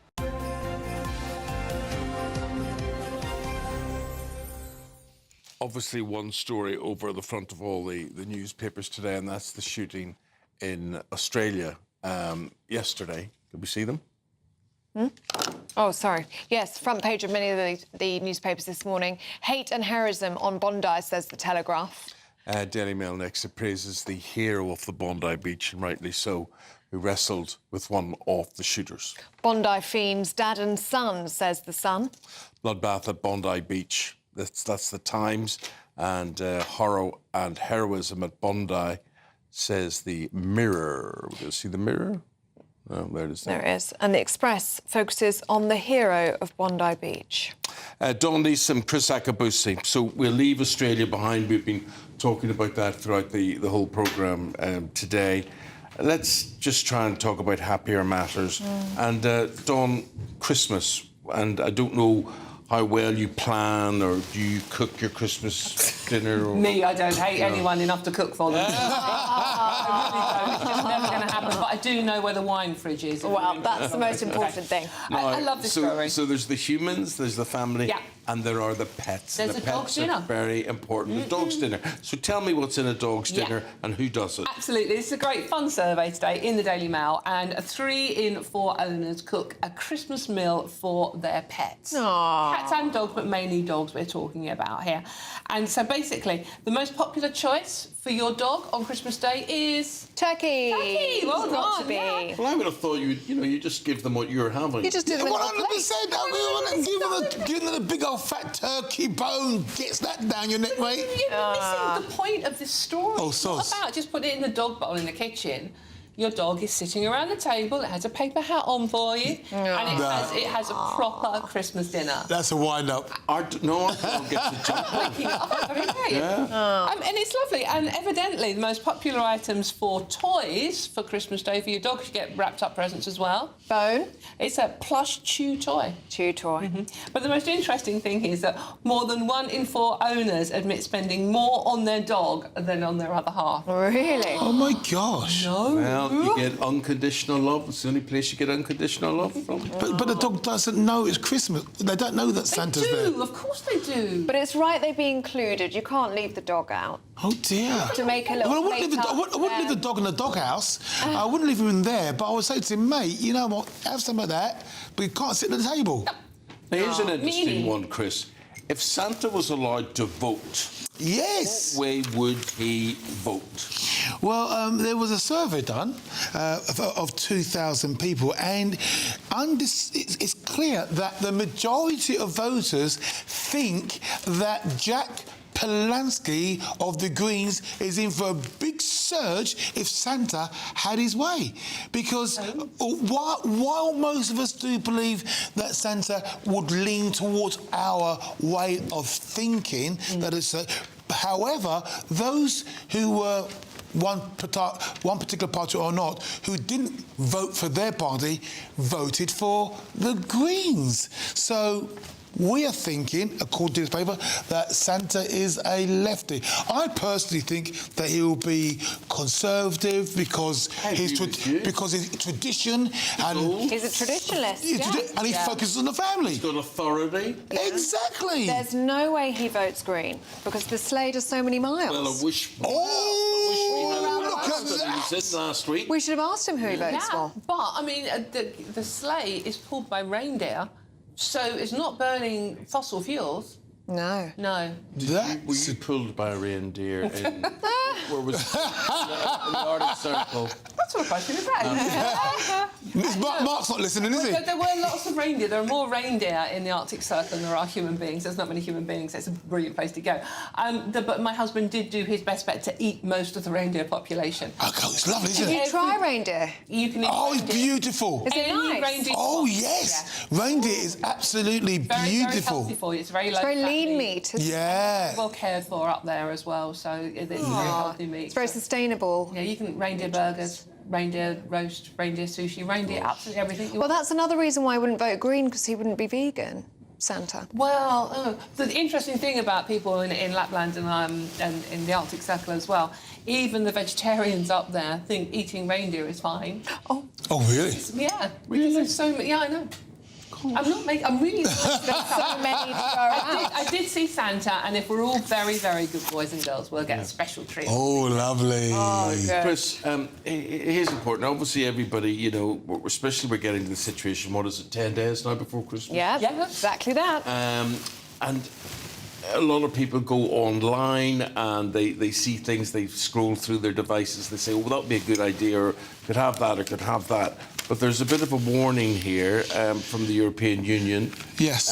About the platforms or the that you can order things from. Yeah. You know, Alibaba and Shein and stuff. These are Chinese. Chinese platforms.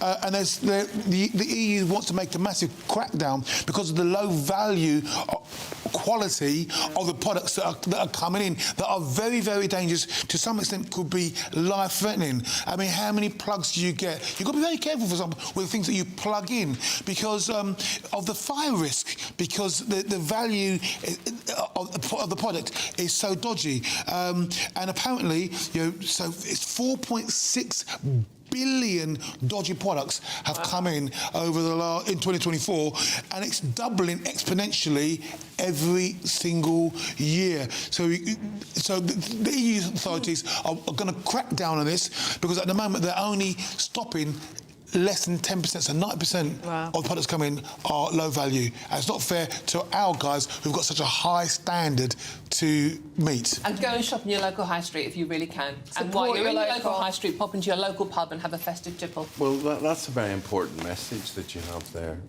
all round, and I hope people do that. I was watching Antiques Roadshow last night, and they had a section on toys. And the big booming toy that's worth a lot of money is Action Man. Oh, wow. And I had 13 of them. Oh, my gosh. Did you? I wish I had kept them. No, but you see, when I think of my mum, and mothers and fathers do this, they see toys and they say, well, Chris doesn't play with that anymore, that goes in the bin. They threw things out. They threw things out.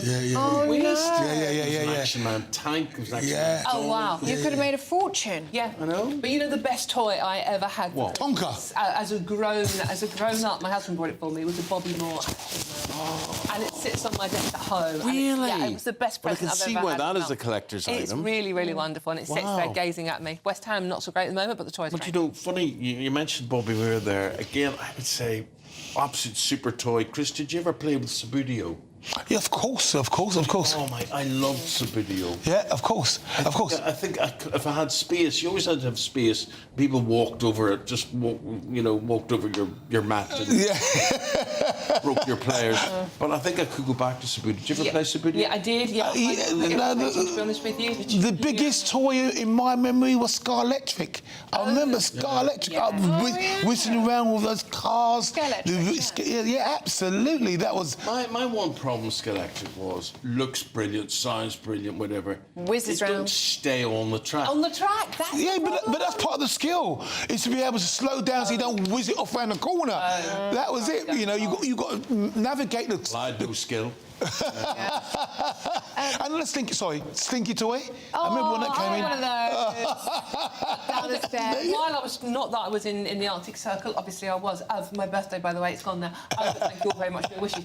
But while I was up there, I did have a little chat with Santa, because obviously that's where he lives, and he was saying that the letters from children this year, the top 10 toys that they want, it's not technology. Now, obviously, you have to be a certain age to write to Santa. He did get my letter, by the way. But the top toy this year, from letters written to Santa, what do you think it is? Knackers. Oh, God, they were lethal. Is it a board game? No. It's Teddy not. bear? No. It's cuddly toys and teddy bears and board games were in the top 5. But the top toy that kids want this year has been around for decades. Play-Doh. Lego. Oh, Lego. Yeah, of course. But the lovely thing That's about... quite heartening, actually, because you think they'd all want tablets and Ellie, I mean, the lovely phones. thing about the list, and this is little kids writing to Santa, is they want old-school toys. They don't want tech. They're even books. Books was on So what do you think? What's driving that then? What would they be looking for, the youngsters in? I don't know, I just think it's really nice that the toys we remember as youngsters... I mean, I think it's nice because what it says to me is that going away from being in their own individual bedrooms doing their own thing to actually playing with everybody, uncles, aunts. I mean, that's the great thing about Christmas. You've got grandkids, you've got uncles, you've got aunties, you've got everybody together. So much more social. Yeah. That is heartening. Dawn, let's stay on the festive story, shall we, and look at crackers. Oh, gosh. And who has found themselves to be the butt of the Christmas cracker jokes? Well, it's Andrew, formerly known as Prince. I mean, I'm not quite sure about making jokes about him, given, some of the allegations against him. But the favourite one is, why is former Prince Andrew not writing any Christmas books? Why? He hasn't got any titles. Oh. Sorry. I mean, come on. I'm not making these up. And there's other... Why don't Noel and Liam Gallagher want to open their presents early on Christmas morning?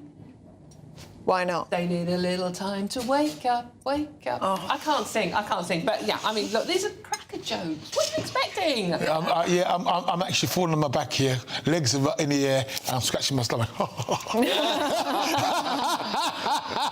Sorry. I know where you live. I'm right off. It was inevitable, though, wasn't it, that he was going to find himself the butt of the Christmas joke this year. Absolutely, yeah. I think. And the other final Christmas story, your Christmas tree this year, you might find it going a bit limp by Christmas Day. Your tree, Chris. Might be a bit limp on Christmas Day.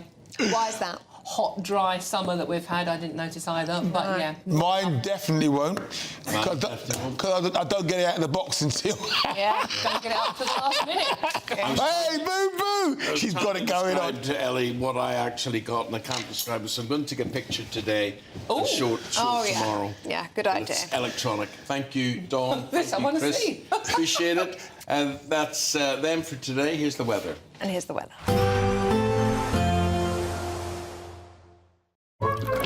Warm and cosy, with a chance of zero visibility. Boxed Boilers sponsors the weather on GB News. Hello there, very good morning to you. As we transition into this new week, we are continuing to see some quite heavy rainfall around at times, and there are amber rain warnings in force today due to this trailing frontal system that's very slow moving and is providing a lot of rainfall for the same locations repeatedly throughout the day. So those amber rain warnings for parts of southern Wales, but also still in time for Cumbria, where we may just see that rain skirt its way back up northwards a little later on in the day. Certainly do take care if you're travelling across any of these regions. There are various yellow rain warnings in force across other parts of northern England, Wales and southwestern England as well. Generally, though, it's a brighter and drier day for parts of Northern Ireland and Scotland. There are a few showers just to watch out for here in the very far northwest, but overall much drier and some hazy sunshine managing to poke its way through. Some fresher air filtering in through here, so top temperatures today across these two nations mostly around 7 to 8 degrees Celsius. However, to the southeast of this rain band, we've got some southerly winds moving in, and so it is, whilst cloudier, actually milder, and those temperatures of around 11 to 12 degrees Celsius. Our rain band will slowly push its way southeastwards as we head throughout the night, those rain warnings continuing until the early hours of Tuesday morning. Underneath here, again, underneath that cloud, it's going to hold those temperatures up around 8-9 degrees Celsius, but something much chillier for northwestern regions, maybe even some patchy frost to start off the day on Tuesday morning. I wouldn't take the graphics too literally with this rain on Tuesday. There is some uncertainty in regards to how quickly it could break up and eventually clear off the far southeast, so we may still see some outbreaks of rain lingering. But elsewhere, there'll be some sunny spells developing away from those scattered showers that are still going to push their way into the far northwest. And more of us now are into that fresher air, so for many of us, temperatures a little closer towards average for the time of year, 6 to 9 degrees Celsius. More wet and windy weather, though, is going to be arriving from midweek, so stay tuned to the forecast. Warm and cosy, with a chance of zero visibility. Boxed Boilers sponsors the weather on GB News. Thank you, Britain, for helping us reach 8 million followers across social media. Thank you for making us a part of your daily life.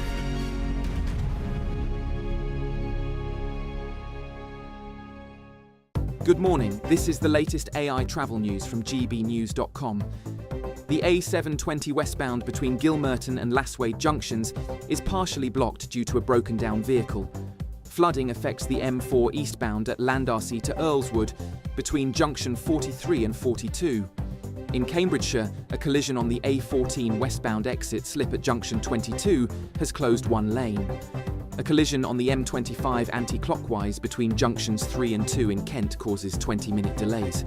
And on the trains, Avanti West Coast reports poor weather causing disruptions between Milton Keynes Central and Rugby, while Caledonian sleeper services face delays. For more travel news, go to gbnews.com. It's the big one.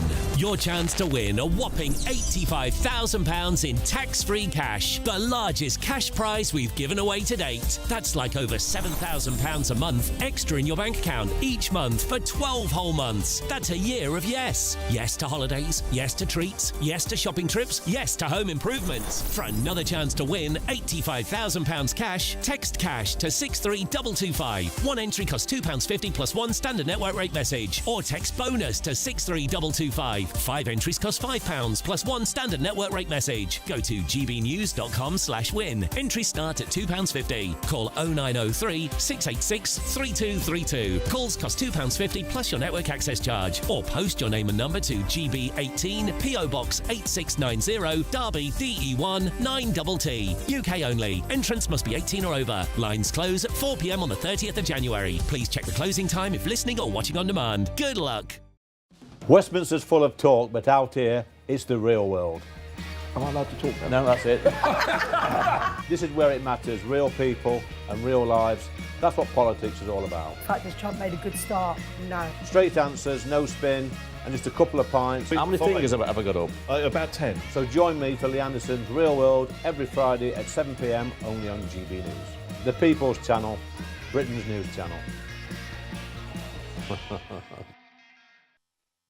You want to know what's really going on in the corridors of power? Labour don't know what to do with you half the time, and that makes you quite lethal in the chamber. Get behind the headlines with Chopper's Political Podcast. Join me, Christopher Hope, as I sit down with the great and the good of British politics. We'll see where this ruling takes us. These are the stories shaping our nation. Chopper's Political Podcast, available now on all platforms. Listen in and stay ahead.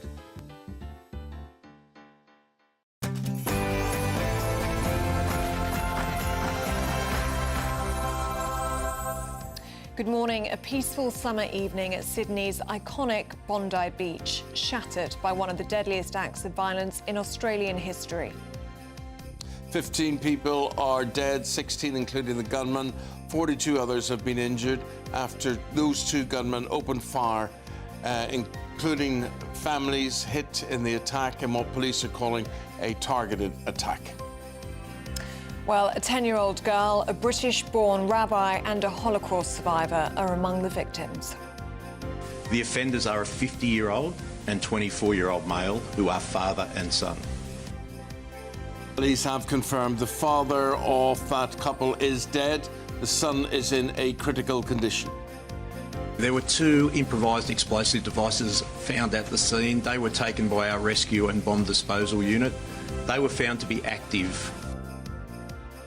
Well, searchers also found 6 firearms were licensed to the father and were found at the scene. There are now calls to change Australia's firearm laws.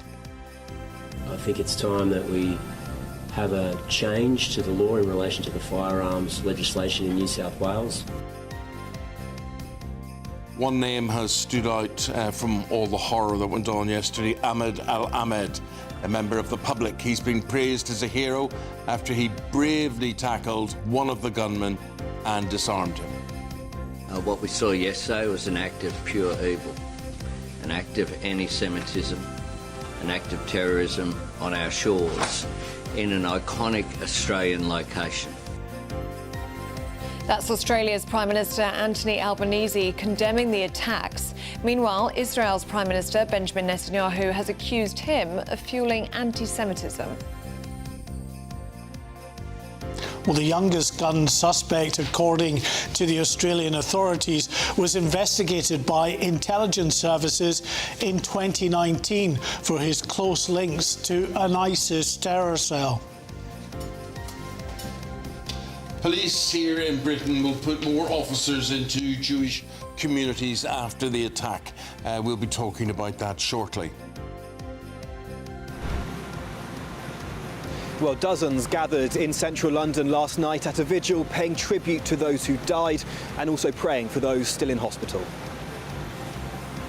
Shocking breaking news as the actor and director Rob Reiner and his wife Michelle Singer have been found dead in their home in what police are investigating as a double homicide. We'll have the latest on that breaking news throughout the programme.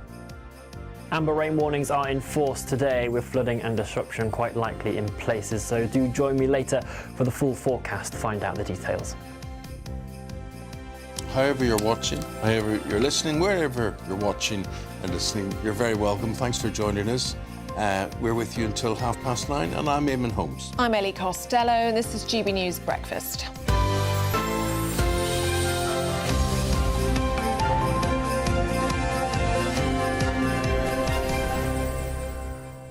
Events in Australia now. Mark White, our security man on this one, an horrendous situation. Yes, and some real questions, I think, problematic questions that the Australian authorities are going to have to answer here, especially around the suspects. The youngest of those have been named in Australian media as Sajid Akram, 50, and his 24-year-old son, Navid. Now, Navid Akram came across the security services radar in 2019 for his close links to an Islamic State terror cell in the Sydney area. He was investigated but deemed by the security services to be someone who was of interest but not an immediate threat. We see this all the time. We've seen it in this country. What we don't see is this father and son combination that we've seen, very unusual. Well, we've not seen that before. I can't, in all my years of reporting on terror cases, I can't remember another case where we've had a father and son involvement. Certainly in the Middle East, sometimes, you know, you got close familiar bonds. But Mark, just look at what we're seeing here, and we see that man Ahmed Al-Ahmed disarming the father there of the two attackers. But when you look at where they were standing, what they were doing, how they responded, how they're reacting, the weapons that they used, these guys didn't look as if they were in to make a quick hit and escape from all of this. No, this was organised. They had assumed a position on top of a small footbridge overlooking this park area where people had been gathering for the Hanukkah celebrations. But the father, Sajid Akram, you know, it's absolutely horrific to contemplate what they were doing in the first place on the footbridge, but actually then leaving the footbridge to go even closer to where people were cowering, trying to avoid the hail of bullets. Yeah. So he could pick them off one at a time. And that's why Ahmed Al-Ahmed was so incredibly brave to run in, to wrestle that shotgun away from Sajid Akram. Mark, stay with us because I want to bring in now Jane Prinsley from the Jewish Chronicle on this and get her perspective from that point of view. Your community, your religion, your people, they just feel under siege. Any Jewish people I know, they really, and you feel, you know, really you feel under siege, even though they live in Britain or whatever, they feel endangered. Yeah, absolutely. I think the thing to remember here is we are such a small community. We're, I think, 0.2% of the world's population. In the UK, we're 0.5%. Australia, the community is a bit smaller, about 100,000, just over 100,000 people, Jews in Australia. And many in the UK will have strong connections to the Australian Jewish community. I've got family in Melbourne. We've heard that one of the rabbis who was killed was British born. So when an attack happens on the Jewish community, it feels like it's happened to all of us. An attack at any point would be absolutely horrific. But is there something particularly painful about the fact that this was the first night of Hanukkah and there were families gathering together on the beach and they were celebrating? It was a happy occasion. Absolutely. I mean, they were having donuts, there was music. When the gunshots first went off, they thought it was fireworks. Hanukkah is a festival of light. It's also a festival of resilience. It's about the Jewish people's survival.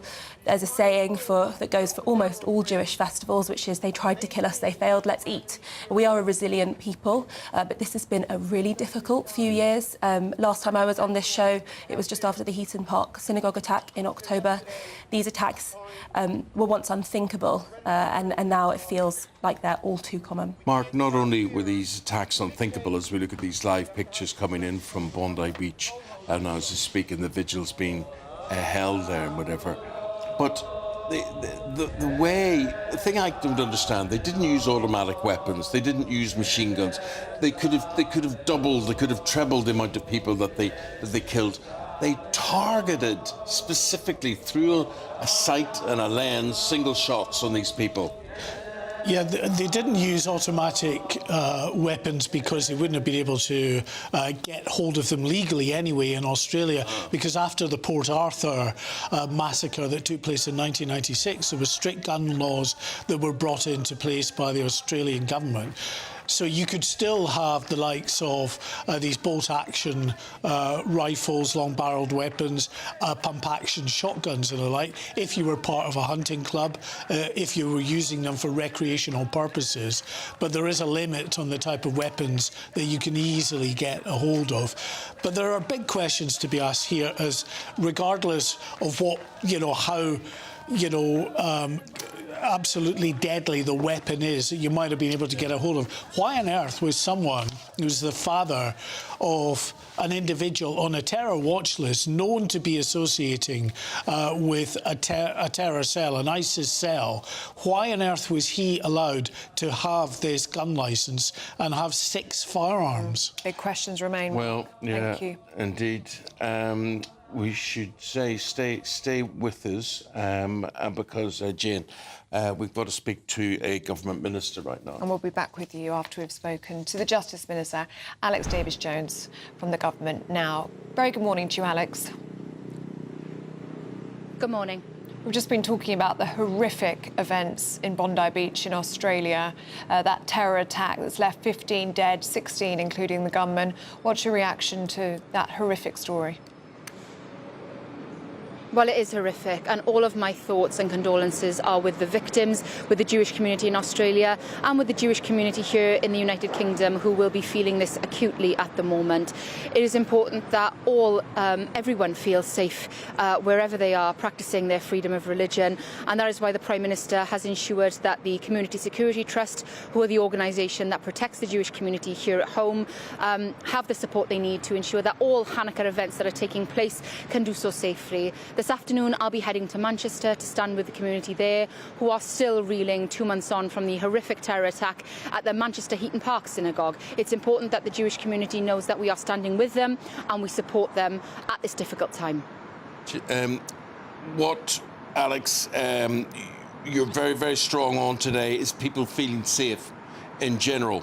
And you're talking about funding victims of domestic abuse to access support and rebuild their lives, which is something which is often forgotten but very, very important. Absolutely, Eamonn. You know, sadly, far too often domestic abuse is seen as something that happens behind closed doors and it is other people's business. But we know that with Christmas coming, home isn't a safe place for everybody, and that is why the government is investing an extra £19 million on top of the £480 million going into refuge for domestic abuse victims over the next 3 years to ensure that victims who are fleeing their homes, looking for that safety, have the support they need to help recover and rebuild their lives. Violence against women and girls is a national emergency in this country, and it is time we treated it as such. This government is committed to halving the levels of violence against women and girls over the course of a decade, and this extra funding is just one part of that. We're announcing our strategy to deal with this later this week, and prevention will be at the core of that, but funding and support for victims has to be integral. Free sector play a big part in helping and supporting, and they will really welcome what you are trying to do there. And I've done work in the past with the Salvation Army, who really do a wonderful job on this front. The voluntary sector, it must be very important to you. Oh, it is. The voluntary sector, frontline services are a lifeline to so many victims and survivors. You mentioned the Salvation Army and Women's Aid, who do such brilliant work. You know, 1 in 10 people who are made homeless in this country are made homeless because of domestic abuse. That is an aggravating factor in forcing them out of their homes. That is why this funding that we're announcing is so vital. That is why the support that we need to be giving them is so crucial. Because in order to tackle violence against women and girls, support is essential, but we also need to prevent this from happening in the first place. And that is also really, really important, and that will be at the heart of our strategy we'll be publishing later this week. Can I bring you back to the attack on Bondi Beach and you're talking today about wanting British Jews to feel safe.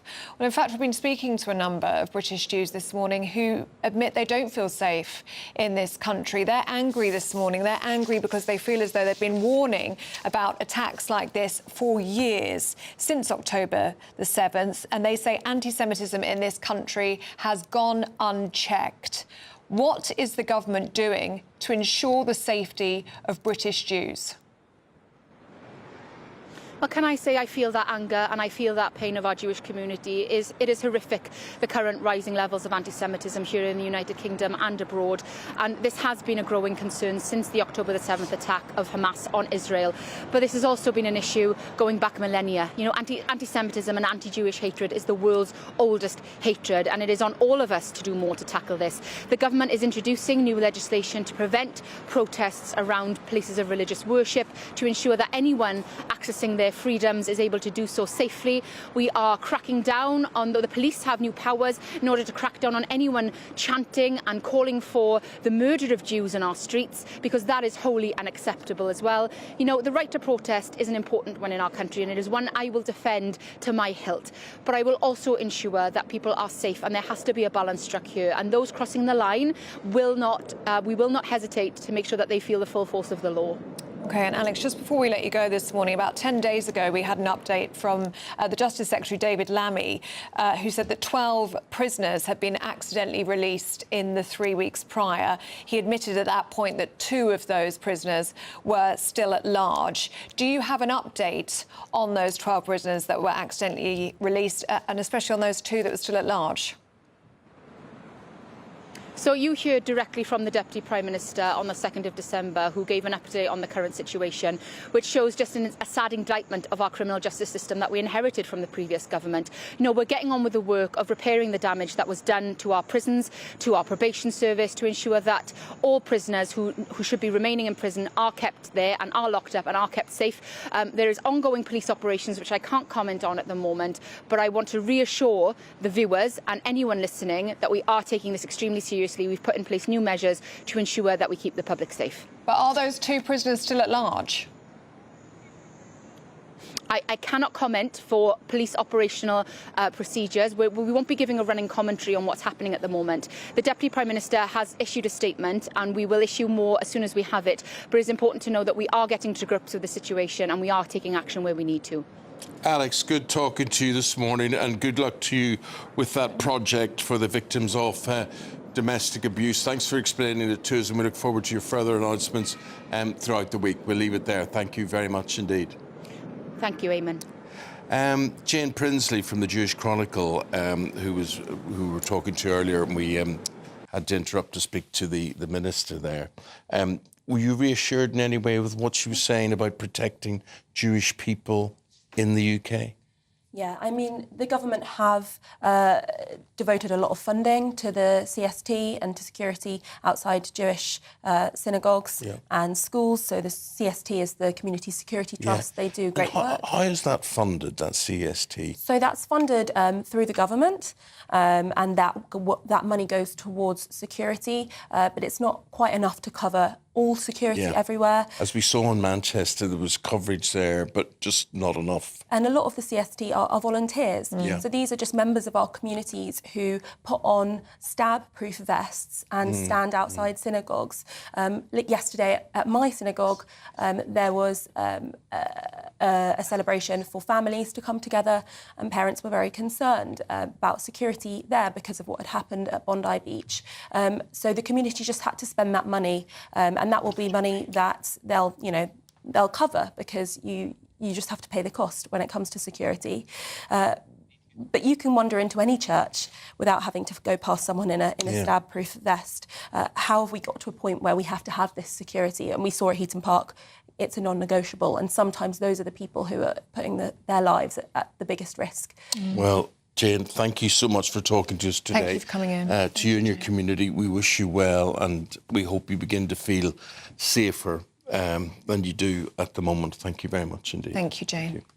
Jane Prinsley there from the Jewish Chronicle. Still to come, Jews across the country will be coming together in this continuing commemoration of Hanukkah, and we'll be hearing more about that. We'll be live in Trafalgar Square right after this.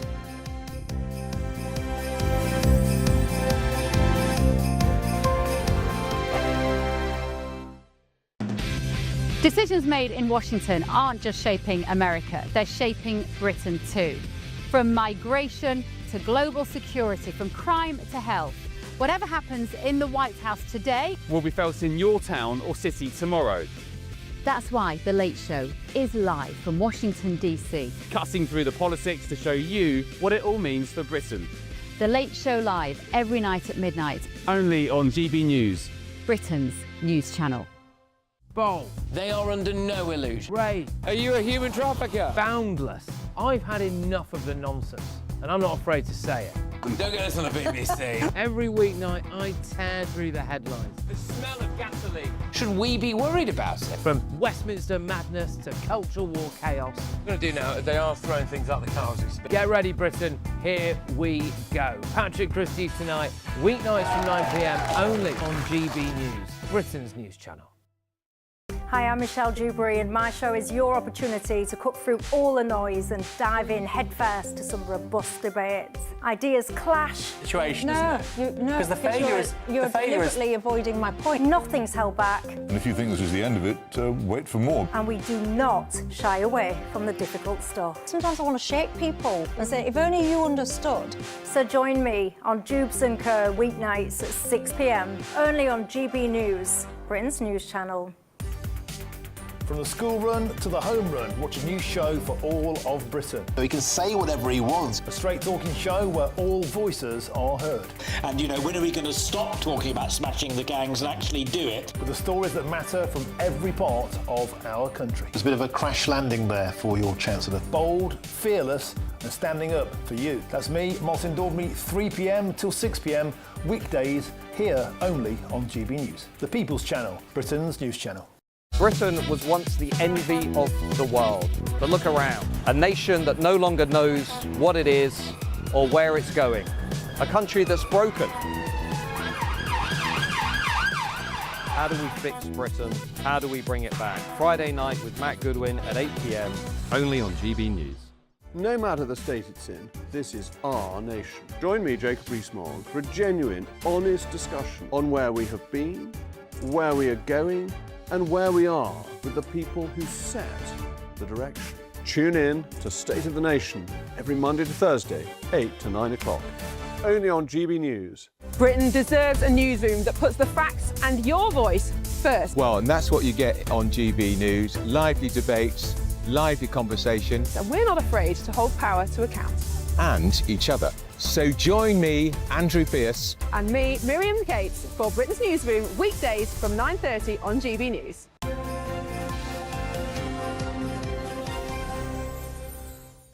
And with the time at 9:20, time for the Great British Giveaway.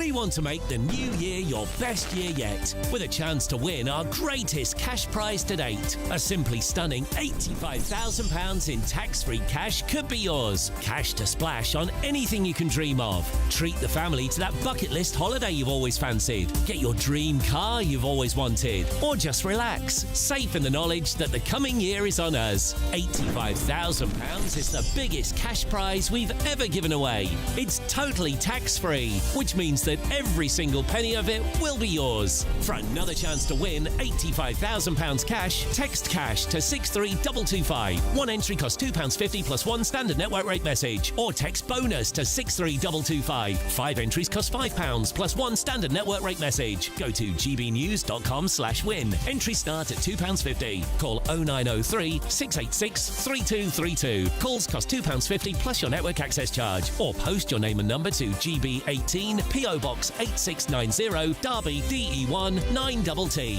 UK only. Entrants must be 18 or over. Lines close at 4 p.m. on the 30th of January. The winner may be contacted live on GB News, week commencing the 9th of February 2026. Please check the closing time if listening or watching on demand. Good luck.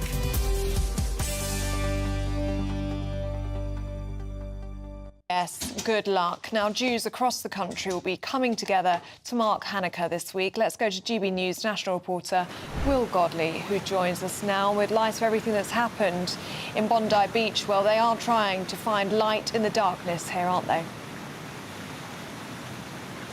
Well, Ellie, yeah, good morning to you and Eamonn. That's the message from the organisers of the Hanukkah menorah behind me at Trafalgar Square, lit up, and the organisers say it's a powerful symbol of light overcoming darkness, and that message echoed at a vigil here in central London last night, where dozens of people gathered to pay tribute to those who died, but also to pray for those who are still in hospital. And the rabbi who was leading that vigil last night, Rabbi Lou, said that just a small amount of light, a small good deed, can drive away a long darkness, and urging those at the vigil last night not to be afraid, but to celebrate Hanukkah because of the importance it has. And at a time when we know so many British Jews feel unsafe, he felt it was important to share that message to those praying for those who are praying for those who are in hospital, but also paying tribute to those who died in this terrible attack in Australia. Thank you, Will. Appreciate the update on that. Continuing coverage of this whole story, of course, throughout the day on GB News, including on Britain's Newsroom with Andrew and Miriam. Good morning. How are you? Yes, obviously lots more on this appalling terror attack. Also looking at Keir Starmer. He's about to face some scrutiny in the House of Commons before he heads off to talk to other leaders about Ukraine. Yeah. Never hear Keir going to Germany. Amazing, isn't it? And he's talking to the select committees, all these select committee chairmen. It's a big chance to put him on the spot. But in my experience, Miriam, those MPs, they just don't. Well, these are the chairs of the committee, so you'd hope they'd ask the right questions. But I agree, sometimes it is a bit disappointing. But we'll have lots of that next 2.5 hours, all after your weather.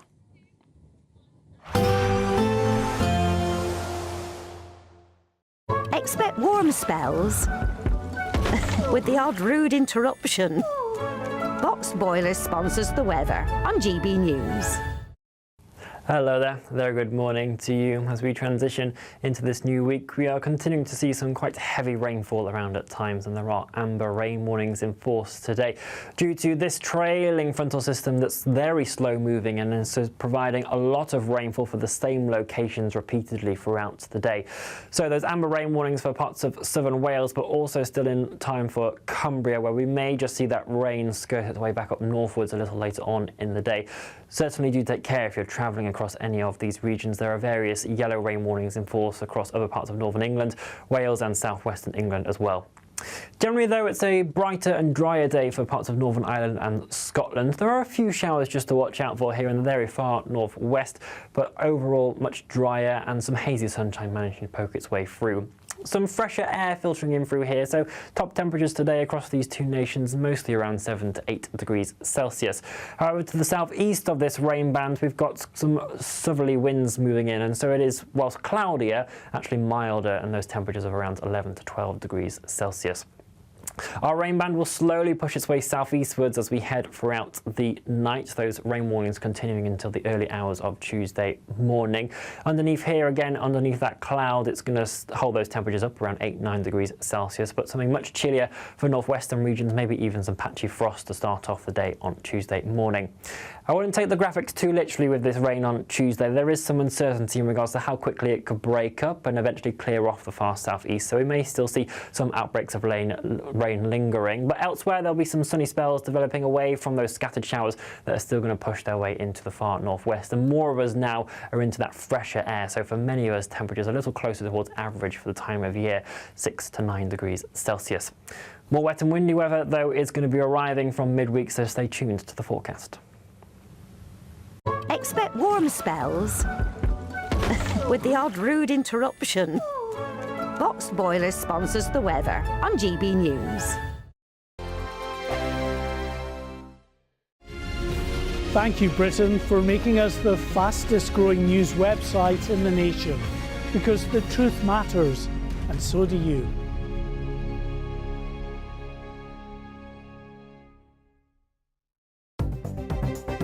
Good morning. This is the latest AI travel news from gbnews.com.